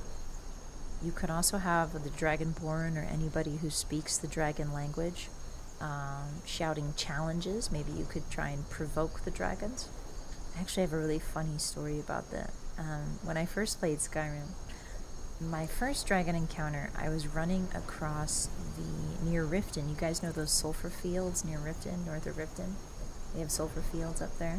I was running in the sulfur fields north of Riften, and there's a dragon nest right smack dab in the middle. And I was doing my wold, which is the one that makes you run fast. And I kept spamming wold as fast as I could. And then I heard a dragon go, "Wah!" after I spammed wold. And so I froze and I started sneaking again. I was like, did it hear me? And then the moment I did wold again, I know it wasn't the dragon, but the moment I did the wold again, I heard the dragon go, "Wah!" And I was like, is it responding to me? Is it yelling at me? Does it hear me saying wold and think that I'm challenging it? And it was almost perfect the way it synced up with the dragon crying. Every time I pressed wold, the dragon would go, "Rah!" And so I thought the dragon was like hearing me say wold, and it was taking it as a challenge and coming, and then it came down and tried to kill me. Uh-oh, crowd control's running. Ignore that, guys. Ignore that. Anyway, I thought that when you would shout, the dragons would hear you and think you were challenging them. So, anyway, out here you can see that the Jarl has a nice little pitcher of fine village red wine in an ice bucket. He probably comes out here to relax or entertain his guests. Sorry, I got excited about that story. I forgot it was ASMR. I apologize. Yeah, he clearly comes to look at the view because this is gorgeous. This is really pretty. You can see every cloud. I don't know why all the clouds decided to spawn at once, but wow, look at that. There's probably mosquitoes out here, yeah? I really wish they let dragons do more shouts. Yeah, that would be really cool. A Dragonese world. Yeah.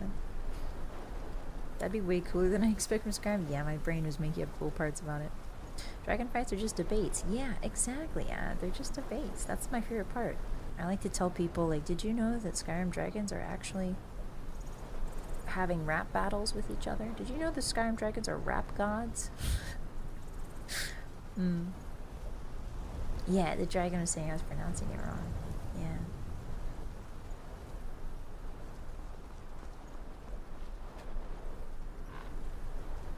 This feels right. Me and this guard. I can take this bottle of wine, apparently. I can take the Jarl's bottle of wine from the Jarl's table. Wow. Look at Secunda, guys.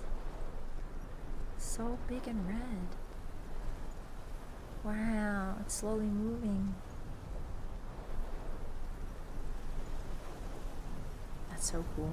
Very shiny tonight. The sky is clear tonight. Beautiful. Beautiful. Beautiful. Hi, Tukiko. Hi. Yeah, dragons are actually huge word nerds. Yeah. Huge nerds, sorry. I added word. I like to think they're huge word nerds. Epic rap battles of blistery? And the dragon Eminem shows up and becomes a king in 6 minutes. Easy peasy. Yeah, Alduin should have been a rap battle. Alduin should have starred in Parappa the Rappa. Well, everybody, thank you very much for coming to my first experimental ASMR stream. I hope you liked it. I hope you enjoyed it. I hope you had fun. I learned a lot from this, so thank you for being patient with me. There's a lot I can do in the future to make these better. I'm definitely looking forward to doing these with Oblivion Remastered streams. I would like to walk you guys around Cheydinhal or Coral or something like that. That could be really good. So yeah, I'm really excited. I'm really excited for more of these because this was really fun. I really enjoyed it. I liked not yelling and screaming. Yeah, it was my first stream of yours. Thank you, Unspoken. I hope you had a good time. I know I'm not very good at ASMR, but I appreciate your patience with me, and I hope to do better next time. Yeah, do even better. Yeah. Thanks, boss. No, thank you guys. Thank you for the stream. No, thank you guys. Thank you for the stream. Yeah. Let's see. Tomorrow we have a really busy day of streaming. We're going to be doing Fallout 2 at 1 p.m. PST. We're going to be continuing our Fallout 2 playthrough. If you like Bethesda games and or pre-Bethesda games, come on by for some Fallout 2. We're pretty close to finishing the game, I think. We're at least halfway through, maybe a little bit more. So I'm excited to see where that goes. And then later that night, we're going to be playing Resident Evil 6 co-op. We're going to be co-op multi-playing Resident Evil 6 with our best slime, Zelly Zuimu, friend of the channel, Zelly Zuimu, who's one of my favorite people in the world, and we have lots of fun with that game. So it's very campy, very funny, Resident Evil goofs and gags. So yeah, I'm really excited for that tomorrow. Yeah. Thank you everybody for coming by. Thank you to all the new people. Thank you to everybody, my old faces as well. I play Morrowind every Monday, Dark Souls every Wednesday, and Fallout every Friday if that interests you. I am playing Oblivion on my off days, as many off days as I can. I have 4,000 hours in Oblivion. Skyrim was not my first Bethesda game. My first was Oblivion, and it's also my favorite. So I'm really excited about the remaster. We're currently doing an expert mode playthrough, and it's really, really, really fun. So yeah, but I will definitely do more Skyrim ASMR. I'll probably do different cities. I would love to do like Morthal is a good one. I like Morthal a lot. I like Solitude a lot. So yeah, we'll do the major cities and maybe a couple ruins here and there. Well, thank you very much everybody for hanging out with me today. I really appreciate you. Only one more day till Friday, so hang on if you can. Get yourself some rest. Make sure you get some food and water. Eat a green thing perhaps. Green candy does not count. Like a vegetable, like an actual vegetable. And I will see you tomorrow for that. So yeah, Bye, everybody. I'll read you out if you need more entertainment. Oh, there's a Castle Cat. She was so good this whole time, guys. She didn't scratch her scratch pad once. She was so good. Good job. Yeah, she's saying bye to you guys too. It's her food time. Alright, everybody. Bye-bye. Bye-bye. Bye. Bye.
Blacksmith.